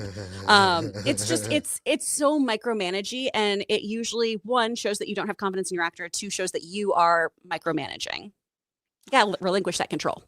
Yeah, think about it in micromanagement is the best way to say it. Think about it in any other job. If somebody came over, if you're I don't know, if you're a janitor, because I've been watching Abbott, and I've been like, there's the one of the more recent episodes, Mr. Johnson meets another janitor, and they have a rivalry kind of going on because like, you didn't clean that, right? You completely missed that, and if you use this and this, he's like, don't you tell me how to do my job. I've been doing my job. It's the same kind of concept.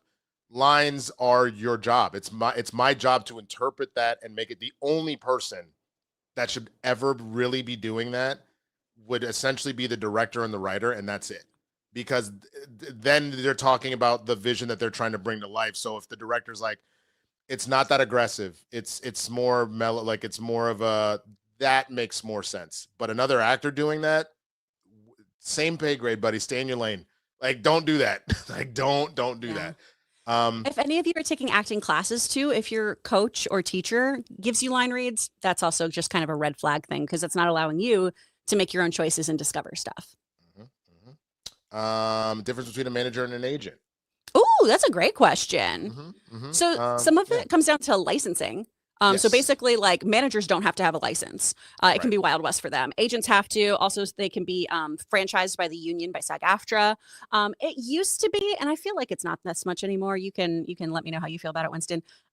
It used to be this idea of like managers are thinking about your career as a whole, Yes. and they're helping build your team. They're helping you assemble your Avengers, and agents are the ones who are setting you up for those auditions. So managers, mostly what it comes down to is they just legally can't do a lot of other stuff because of the licensing, but also agents having licensing kind of protects you a little bit from like scammy kind of situations. Does that kind of cover it? Yep, that pretty much covers it. Their pay structure is a little different. Agents are typically 10, managers are typically about 15 to 20. And it is from the standpoint of, yes, the managers are more in the business of developing you as a talent, and keeping the big picture. Agents are more about getting you the work. So easiest way to see it, it's not to say that managers can't get you work, they can. Easiest way to see it, I do think, as ridiculous as the show is, and I love the show, but Entourage, the difference between E and Ari is pretty spot on. And you can kind of tell like that. Yeah, there are times that Ari cares about Vince's career as a whole, but he really is about, they got Aquaman, let's make this money. And E is like, no, he wants to do meta E, and this is the thing that will help him as an artist. This is this kind of thing, et cetera, et cetera. So that's really kind of how that works in that regard. I think they do a good job with that. Ray Dominguez, have you guys done plays, or are y'all trying to do camera and voice work? Everything, man. We've done. At least I have. I've done everything. Yeah. And enjoy doing all of it. Yeah. I did a bunch of theater auditions this past year. And I really hadn't done theater since I lived in Houston. I mostly did like my stage work here was stand up. Yeah, it's all of it's acting, right? We're just doing different mediums all the time. Exactly. More support. Thank you so much. Cars, that's Go Pal. Rob Bryden on Wilty told a story. Would I lie to you? Oh, okay. I don't know that. Told a story that he used to take calls as his agent, but not impersonate a known person or agency. You think that's bad? Yeah, it's still not great. I wouldn't do it. Because again, even what we just talked about with agents too, there's also the licensing element of it. So then there is some legal ramifications that can ultimately come out of that one way or the other. So you got to be careful about that. What is this guy doing in here? Hey you, what are you doing in here? Yeah, I can see you. Yeah, no, that's fine. For those that don't know, I can't really bring him on here, but PLD's just hiding in the background. What you doing in this, huh? We're at 101. We got about 20 minutes left. It's a tall order to get to 122, 121, but maybe we can do it. Let's see. Yeah. Dingus McNally, what should you look for when you're trying to sign with an agency? How do you know if they've got your back and aren't trying to take advantage of you? That's a great question. Again, I default to ladies first. Oh, dang. I teach a whole class on this. How to prep for getting ripped. So basically, it's a very tired metaphor, but it is a lot like dating. You are going to go with your gut on a lot of things. Does this feel like a good relationship? You want to talk to them about their casting connections too. Hey, if you are somebody who's trying to work in comedy, do you know those people who are casting the shows that you want to be on? Are you on the same page about where you fit into the TV film landscape? Do you guys see the same kind of career for you of, do we agree on my perceived age? Do we agree on like how I should be pitched to people? Do we like my materials? Do you have any input for me? Red flags to look out for. If they want you to coach only with specific people, take headshots with specific people, that's because they're getting pay thrown their way. Yeah, so that's shady. You want to talk to them too about like, how do they like being talked to? What is their preferred communication method? Do you like how they treat you? It's a really big one. You also have to decide for yourself what you expect from an agent. I know some people who are really needy and they need an agent who will hold their hand and be so communicative. I need my agents to be bloodhounds. I need to get to be Chris Traeger and I need them to be Ben Wyatt. So I can just be super happy and thanks so much for having me. And then my agent can swoop in and go, where is her money? 1000%. I think that covers most of it. I think the thing that really got me with my current agent that I really like. I mean, on the one hand, I did actually know her in college, which was the funny part because the agency that I was with DPN. They closed their theatrical department during the strike. They couldn't keep up, and so they went back to just doing VO and commercial. So when I went looking for another theatrical agent, and again, for those that don't know, theatrical, not theater, theatrical is in like TV and film, so like not commercials and stuff like that. Homie was like, yeah, so-and-so from school, she's an agent now, etc. And as I got to know, like, she's worked as a producer, she's worked as an editor, she's worked as a manager, and she actually was her now husband's manager. And he went to go give his agent, I love this story, and that was enough for me to go, yeah, I got to sign with her. He went to go deliver a Christmas present to his agent at the time, and the agent was like, oh, I forgot we even repped you. My bad. And so she said, you what? And so she said this and decided to go get her credentials to make it happen and transition from manager to agent. As I started this agency, and she's kicking ass and taking names. And so I got to see that bloodhound side of it. And then on the other hand, like one of the things that she uniquely does that a lot of agencies don't do, she's built out an entire, instead of Discord, but it's the same thing. She's an entire Slack channel setup. So the entire agency of clients and the people working for her are all interconnected. So there's like a whole self-tape channel. So if somebody needs a self-tape reader and stuff like that, you can pop in there. Most of that's digital, which is why I just call Chris most of the time, because I'd rather do it in person. Yeah.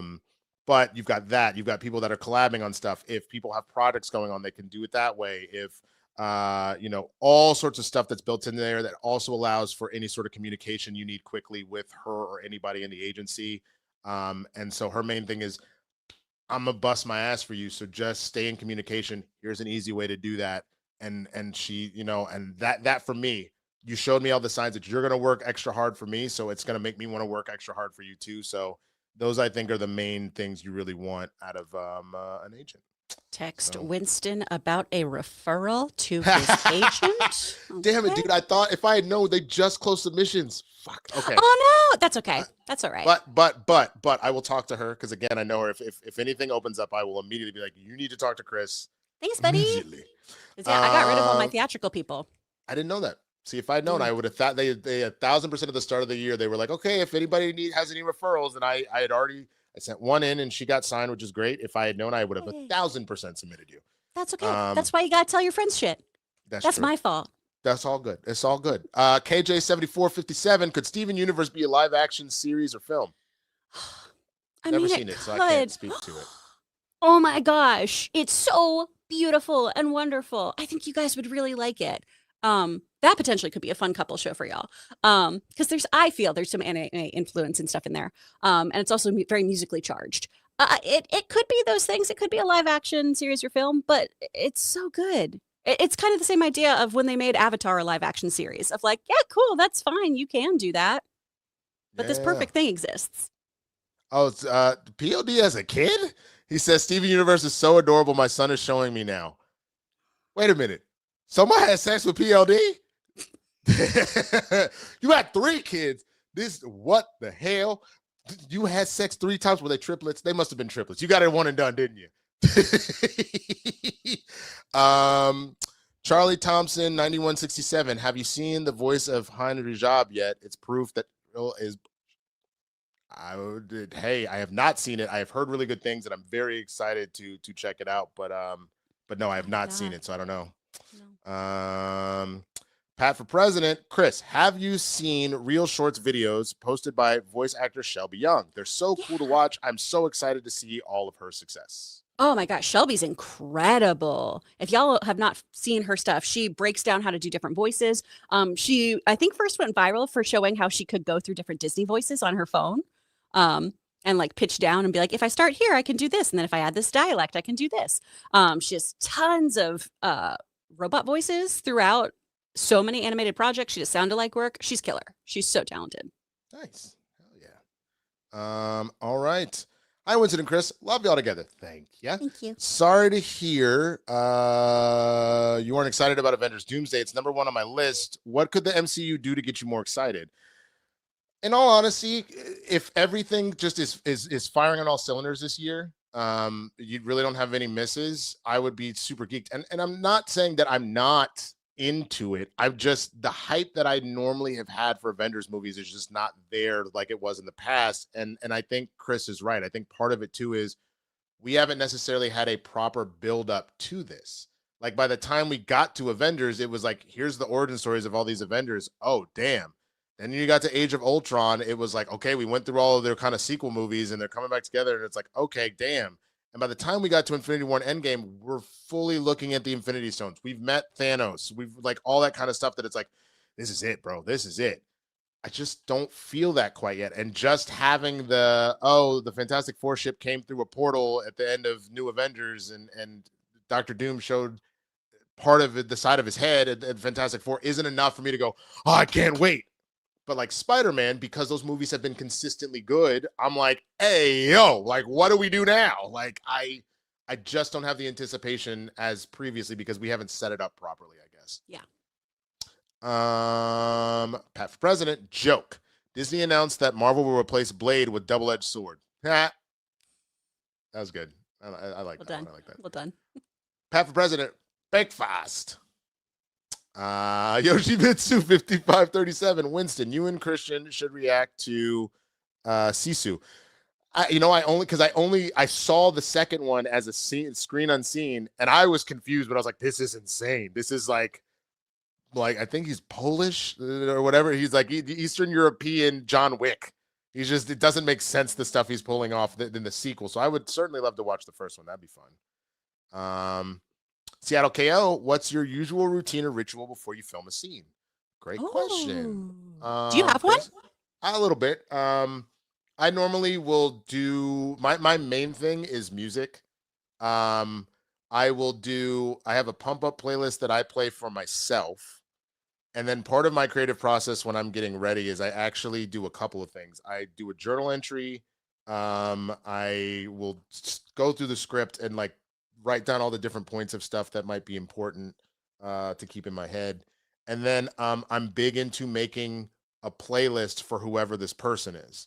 So because for me, since music is just so good like that, if the audition you helped me with the other day of like the dude that was like the deadbeat dad, he listened to a lot of Tupac, and it was, but not in like, but he listened to it in a way where it's not like he was like, Tupac can, like, similar to Kendrick, can be very like I guess aware of the world and conscientious and stuff like that. He's just like this kind of wannabe thug. Like, he's listening to Brenda Got a Baby, and he's not thinking in terms of I abandoned my kid. He's thinking in terms of like, man, these hoes out here. Like, I literally. So music is a big one for me. And if I'm like waiting in my dressing room or anything else, I'm not listening to the music that Winston likes to listen to. I'm listening to the music of Henry or Bob or whatever. So what about you? Yeah. Love a playlist for a character for when I'm on set. On-screen acting or stand-up, I gotta just like get in my body, so I like jump around a whole bunch and everything too. If I'm feeling a little stressed out about it, or I just need to regulate my nervous system, put my feet up on the wall so I can calm down. Voiceover is a lot more just technical stuff. I start out with steaming with a nebulizer in the morning. I do a whole bunch of just warm-ups for my face and my voice. I'll do scales. I'll do all the annoying theater things, that all that lovely stuff. I test my registers out. If I'm doing a whole bunch of fighting that day, I kind of see how I can push my voice a little bit. And then I have like a whole cool down thing afterwards too, so I just don't burn my voice out. No, genius. Okay, let me see. I'm realizing we got to hustle. We're at 105. Oh, We got a dang. lot to get through. Pat for President. I love watching Nancy Cartwright's YouTube channel. It's fun learning about the ins and outs of voice acting, Simpsons, and Tales of Showbiz. Nancy voices Bart for those who may not know. She's incredible. Yeah. Her masterclass is fantastic. I'm a big masterclass guy, and it's really good. Kristian Unpronounceable. Chris, how do you feel about the upcoming Golem movies? Oh, dude, super stoked. I mean, directed by Andy Serkis. Not just him being Gollum, but, directing it. I think Andy Serkis is an actor who a lot of people sleep on, or they just are like, oh, yeah, he's a mocap actor. Mocap's so hard. Mocap is doing theater and film at the same time. Really hard. It's really crazy. Hard. So I'm very, very stoked about that one. Yeah. Pat for President. It's unbelievable how many IPs are coming into Fortnite, Simpsons, South Park, Kill Bill, Back to the Future, and many others. Yeah, there was another one that seemed out of place recently. I can't remember. I know they added K-pop Demon Hunters recently, I believe, but there was another one that really did not feel like that fit in Fortnite. But what do I know? I haven't played Fortnite in a long time. Harvsk 4181. The Patreon option means we would have to separately watch the show on a separate device while timed with watching the reactions, right? No, because it would, if I'm a mistake, correct me if I'm wrong, PLD, you can, or Luke, you can both tell me in the chat, the private chat. Essentially what you would do is anything that is not actively out on YouTube, if it's behind whatever said pay, it would just be an unlisted video that would show up on YouTube, but you would get the link through the Patreon or as a member through that way as well, and then it doesn't get pulled, correct? Yeah. No, PLD says no. No? He's gonna write it out. I thought that's how it should work. I thought that's what it was, but PLD I will said let us yes know so confidently. Oh, man. He'll let us know in just a second. Hey, Mr. CJ, Michael B. Jordan, that's a pause it for you, Chris. There you go. That's a pause it for all of us, bud. All right. Yeah. Brody Bruce 007. Have either of you seen Sandro Rosta on Starfleet Academy? Thoughts on him as Miles Morales or another DC or Marvel character? Have no idea if that's a path he wants to go down. I do not know who that is. No, I haven't checked out Starfleet yet. I need to. I've never been a big Star Trek guy. Oh, good looking kid. Oh, Yeah, I could potentially see it. But I know nothing about him. So I watched TNG with my dad, and then we watched Picard, which I really liked. But yeah. Okay. Pat for President. Anyone seen the oversimplified history videos? They are a fun way to learn history. Lots of humor and facts. Some movie references too. No, I have not. Oh. I love that. I love me a good documentary, so that would be fun. Mm-hmm. Ray Dominguez. I think y'all just convinced me to become a channel member for the Demon Slayer reactions. Absolutely, man. Welcome. Yay. Welcome. POD says, so what you said was correct, but what he means, I believe, is that for the member exclusive watch alongs, he needs to sync up the film/show with the reaction via the timer that we put on the screen, because we can't put the whole show on the screen unless you want me to just come in and tell it. No, that made sense. I think we got that. Just that. No. Only because I realized we've got 5 minutes. How much longer can you stay? I don't have anything today. Great. We're going to get through all of these, but we are going to speed up just to try and move it along. So Pat for President, anyone play those pandemic simulation games? They can be so dark it allows someone to tap into the inner darkness and evil. The what? No. What the hell are those? Thank you. No, thank you. Ooh. Unless the only simulation I'm going to play close to the pandemic is day drinking and making sourdough. What the hell? A pandemic simulator game? No. What the no, thank you. That'll make me be put in a dark place. Pat for President, my dad and I plan on doing 4 episodes per sitting. He heard that's the way to watch it. Yeah, I mean, yes. I'm pretty sure Doorman is episode 4. That's a weird place to stop. I would almost say stop after episode 5. 3. Do 5. Either do 3 and 5 or do 5 and 3. Just because the Doorman stopping part, I know that sounds weird to do an extra episode on one of them. It's not a good stopping point. Yeah, Doorman is 4. Yeah. And, it's a good episode. It's just you'll see. I don't want to ruin it. Pat for President, my dad is the movie, TV, pop culture guy in my home. Love that. That's definitely going to be me with our family for sure. Pat comes in again. I watched Home Alone 1 and 2 back in November. She was amazing in those, and Beetlejuice. I also love seeing pictures of how happy she was for Macaulay Culkin at his Hollywood Walk of Fame star ceremony. Yeah, dude. She really is the GOAT, as Corn Emperor says. A favorite comedy movie of hers. What about for you? I would probably say the first Home Alone. Oh, she's wonderful in that. For me, it's probably a tie between Best in Show or Mighty Wind. Gotcha. Yeah, those are good. Pat for President, Chris. To quote Mad Money's Jim Cramer, buy on Facom Hall. It will be an investment that will pay in dividends of value consideration. It's very true. Sweet. I'm going to do it. Greenie from Oz. Had my first film school intro day this week. Being around other humans that love movies as much as me feels so strange at first, but it's effing awesome. Dude, I am so excited for you, Greenie from Oz. I am so excited for you.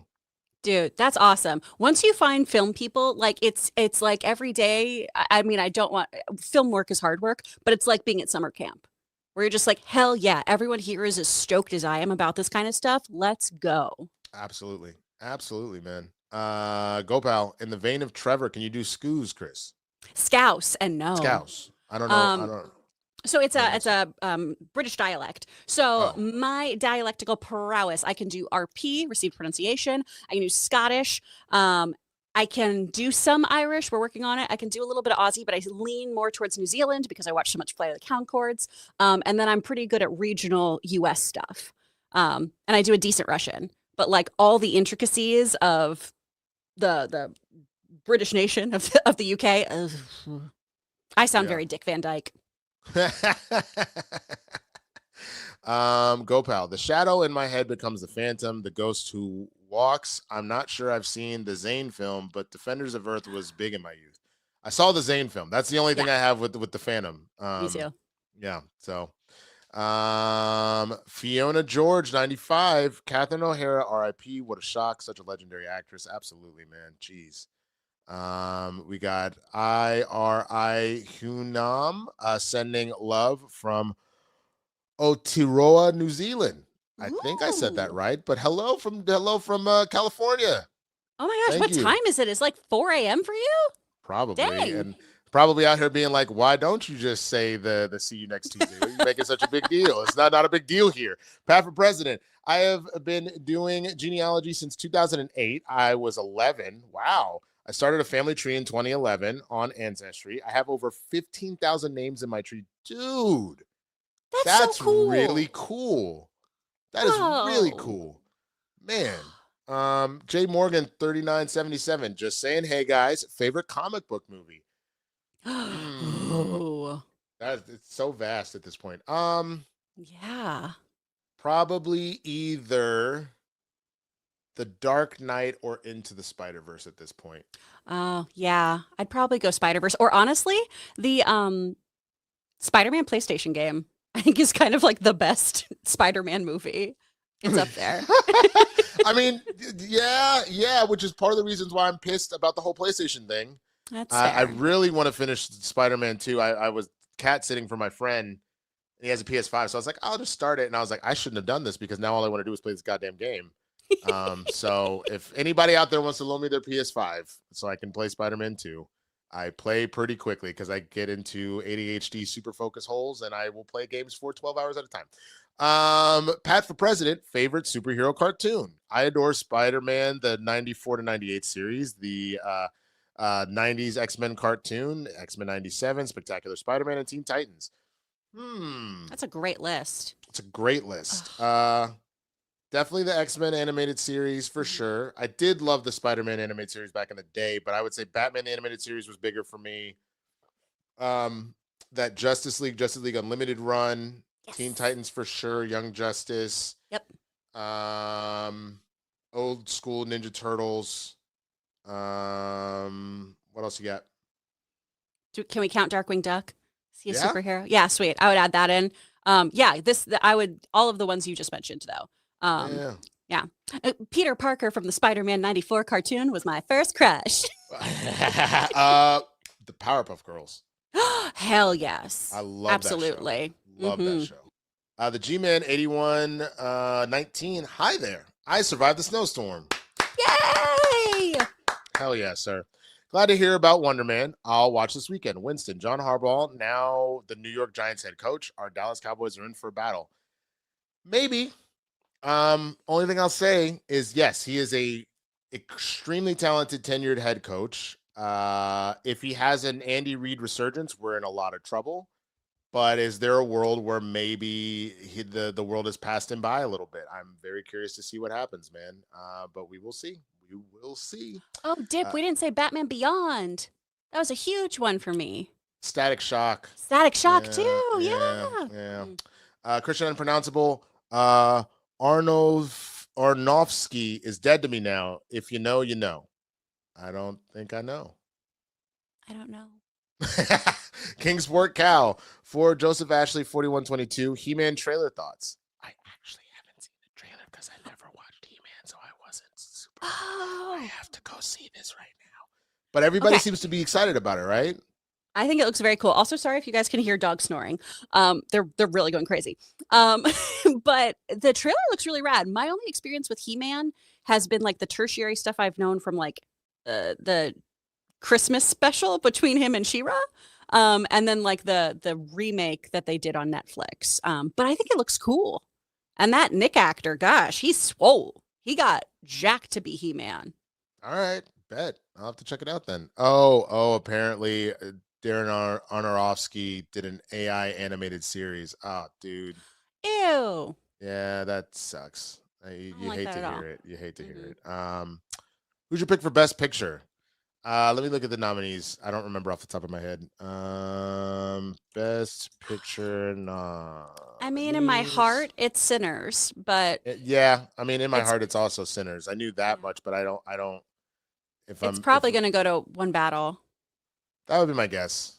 Yeah. My guess would be One Battle. Without even getting to the nominee list. But yes, for me, it was Sinners.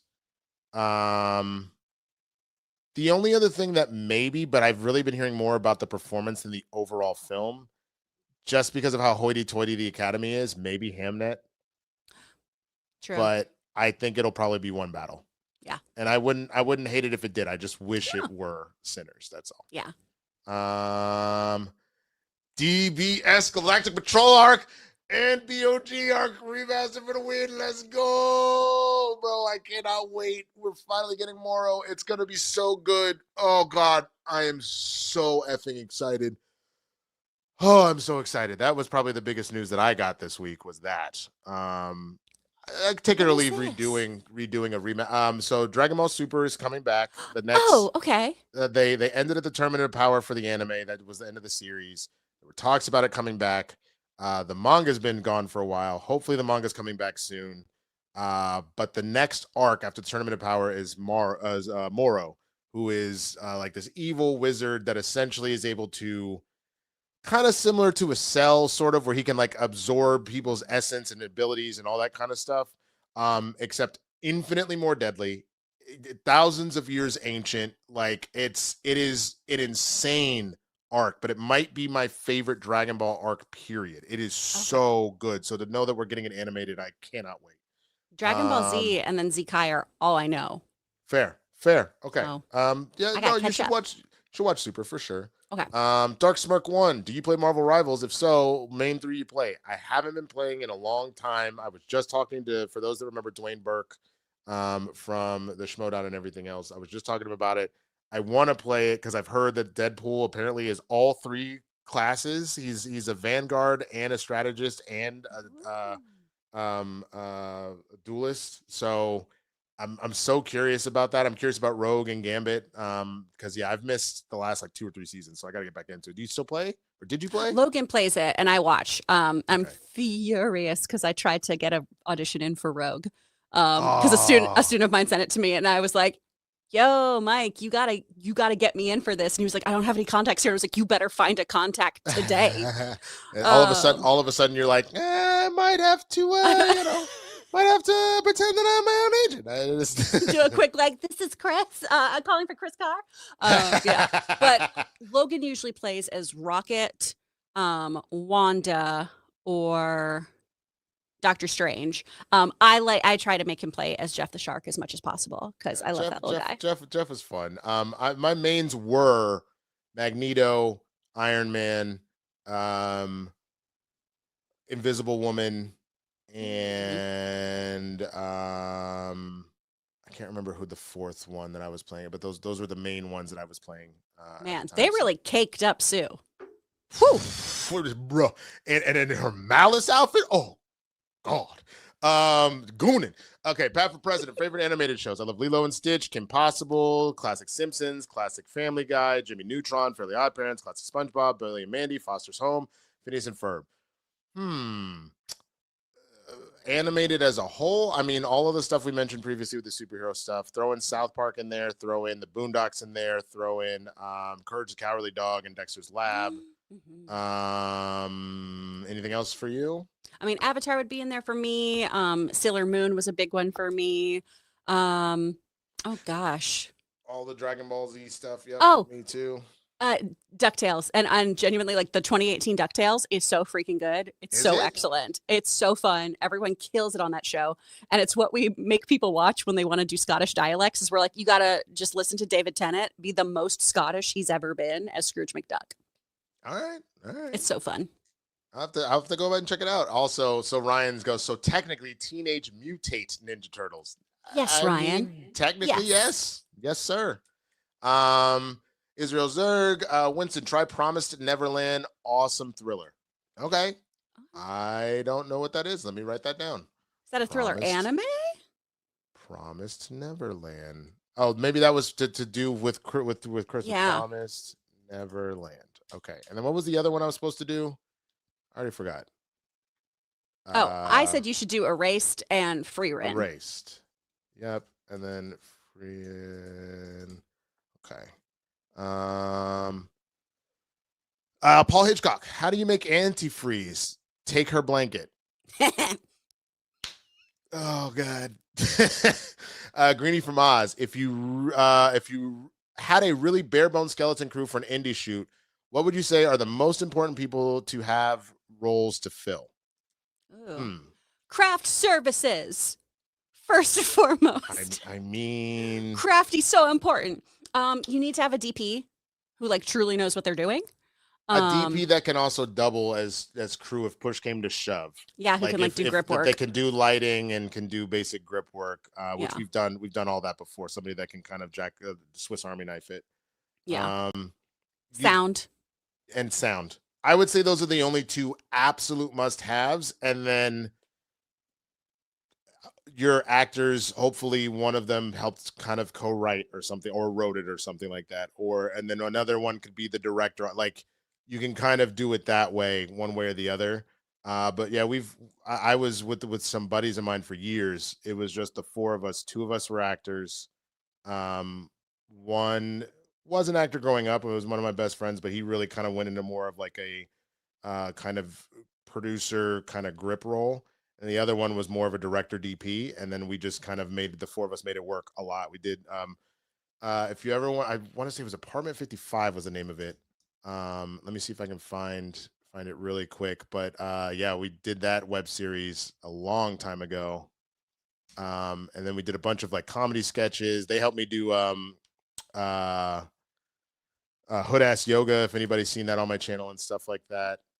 But yeah, I'll find it and I'll put a link in somewhere if you guys are curious. But let's see.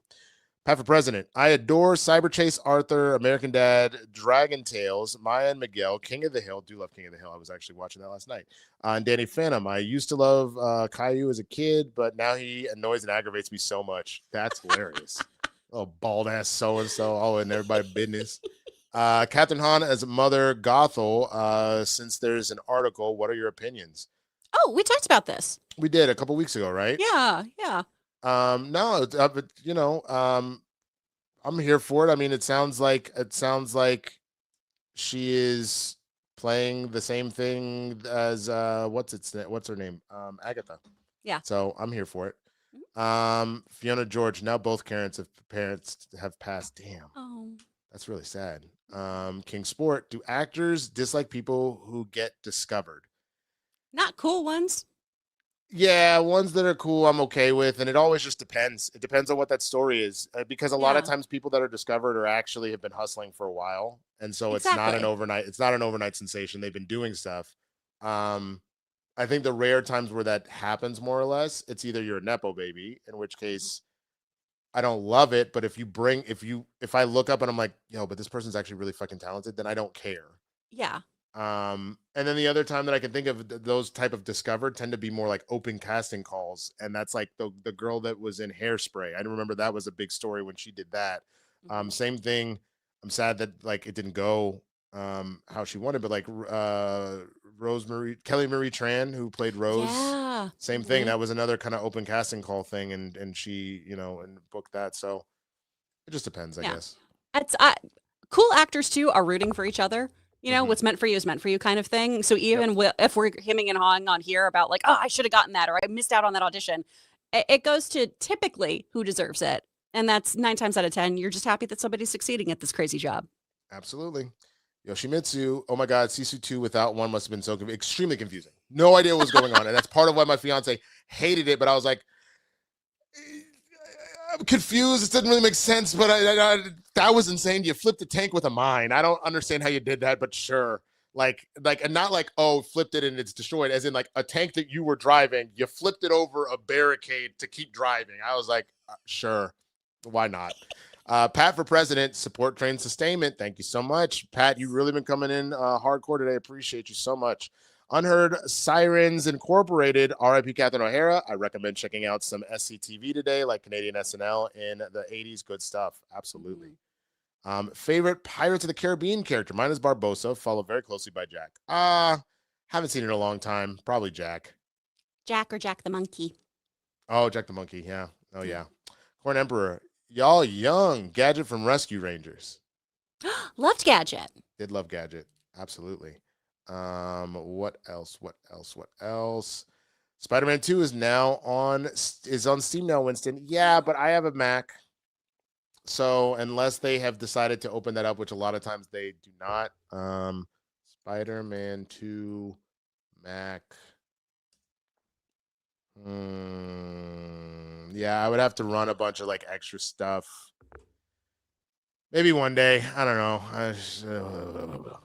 I'll just play Final Fantasy VII on that top. Pat for president with a large one. Thank you so much. One big bonus from my genealogy was having a great grandma that lived to 108 years old. Her lifespan was from September 1915 to January of 2024. Damn. One of her nursing school classmates was the wife of award-winning matte artist Peter Ellenshaw. Wow.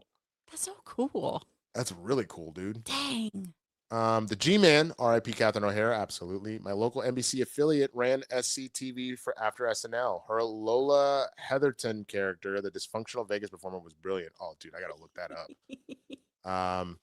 Pat for president. I am also very, very, very distantly related to playwright John Waters. Nice. Some of his family is buried with on my family's farm. Dude, what? Maybe I gotta do genealogy. Yeah. So that'd be kind of hard to figure out where all my ancestors are from. Anyway, go pal. I haven't seen this new DuckTales, but I thought I was like, oh no. But I thought the PLD, you're laughing a little too hard, goddammit. You laugh a little too hard, PLD. I haven't seen this new DuckTales, but I thought Tenet was the most Scottish he's ever been, shouting third gear. I can't do it. Third gear. Doing his laugh on Top Gear. The Beagle Studios, I had an actor who started directing my actors on set in front of me, then was telling me, the director, what to do. We talked, next day, did it again. He got fired, right? Because he should be fired. Go, pal. Also, Chris, say burglar alarm in a Scottish accent. Burglar alarm. Burglar alarm. Go, pal. My sister hated Caillou when my nephew was a baby. Yeah, I heard he's a little so-and-so. Ryan S. Best food you've ever had on set. The food on Creed 2 in Philly was fire. I still miss it. Best food on set. When I first moved to LA, I was a stand-in on Amazon's betas. And our crafty head would always have sushi rice and like little fixins to go with it. And it was just the best being able to just be like, yay, I'm gonna make myself a little Japanese bowl. Go back to set. I think my favorite one, I want to say it was an award show that I was working. A friend of mine has been like a dressing room coordinator for a long time. So she at times would hire people to like do the writer runs and stock dressing rooms and all that stuff. They had Wagyu Philly cheesesteaks. Those were incredible. Damn. That was really good. And then they followed that up. That was rehearsal day. Then they followed that up with Popeyes for everybody, which was hilarious. Like that the next day, it's like, we gave you the good shit. Now here, take this quick shit and get to work. That's great. Pat for president. I think Han would be very fitting, but I'd hear Agatha all along. At least the cackle would not have changed. It's all true. That is very, very true. And then Eric Hendershot, which I know as I Crappin' Shits, late to the show. Did you guys see Wonder Man? Loved it. Did you like it? We loved it. Did you hit a little too close to home for struggling actors? Yes, it did. Sometimes. Yep. But with that, have a great weekend. And that is going to do it at 1:20. Thank you so much to everybody that tried to help us get there. You know, that is on any other week, that would have been a winning combination. It's respectable. It's respectable. Yeah, but you know, 221 was a lot to kind of go up against. So looks like the pup woke up from her post-breakfast nap after pouting. So Chris, tell him where you're at. Oh, you can find me on Instagram. It's Chris Carr, KRISCARR. You can usually check out episodes of Two Filthy Casuals wherever you get your podcasts or on YouTube. Again, we're taking this week off.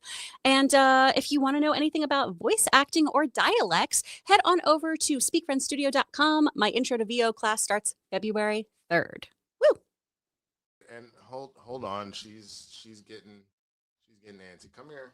No, come on. Hurry up, I gotta close the show. Either that or go away. Make a choice. Up, come. There it is. All right. All right, so you can find me and this little lovely At the Swaggy Blurred. Yes, hello. You're finally awake. At the Swaggy Blurred here on the YouTube channel, on my YouTube channel. Again, I'm going to be able to catch up this week on the stuff that needs to go up there. You can also see me on Spill the Tequila with John Roca on Tuesdays. Blurs in the Hood Monday, Wednesday, and Friday. Our live show on Wednesdays at 6 p.m. Pacific, myself and Jay Washington. Mondays are Around the Neighborhood, which is our viral reactions. Fridays, I know you effing lying. All of our Reddit stories that we read and react to here every Friday with Kristian. And then, of course, we're back with the reactions. And again, as I mentioned, the Demon Slayer stuff is all going to be nowadays memberships and Patreon. So check that out as well. So for Miss Chris Carr, for Miss Asia Wolfson, and for Kristian Harloff, I am Winston A. Marshall. Thank you so much for watching Capes and Cows. We love y'all. Be safe this weekend. We will see you on the flip, man. Peace.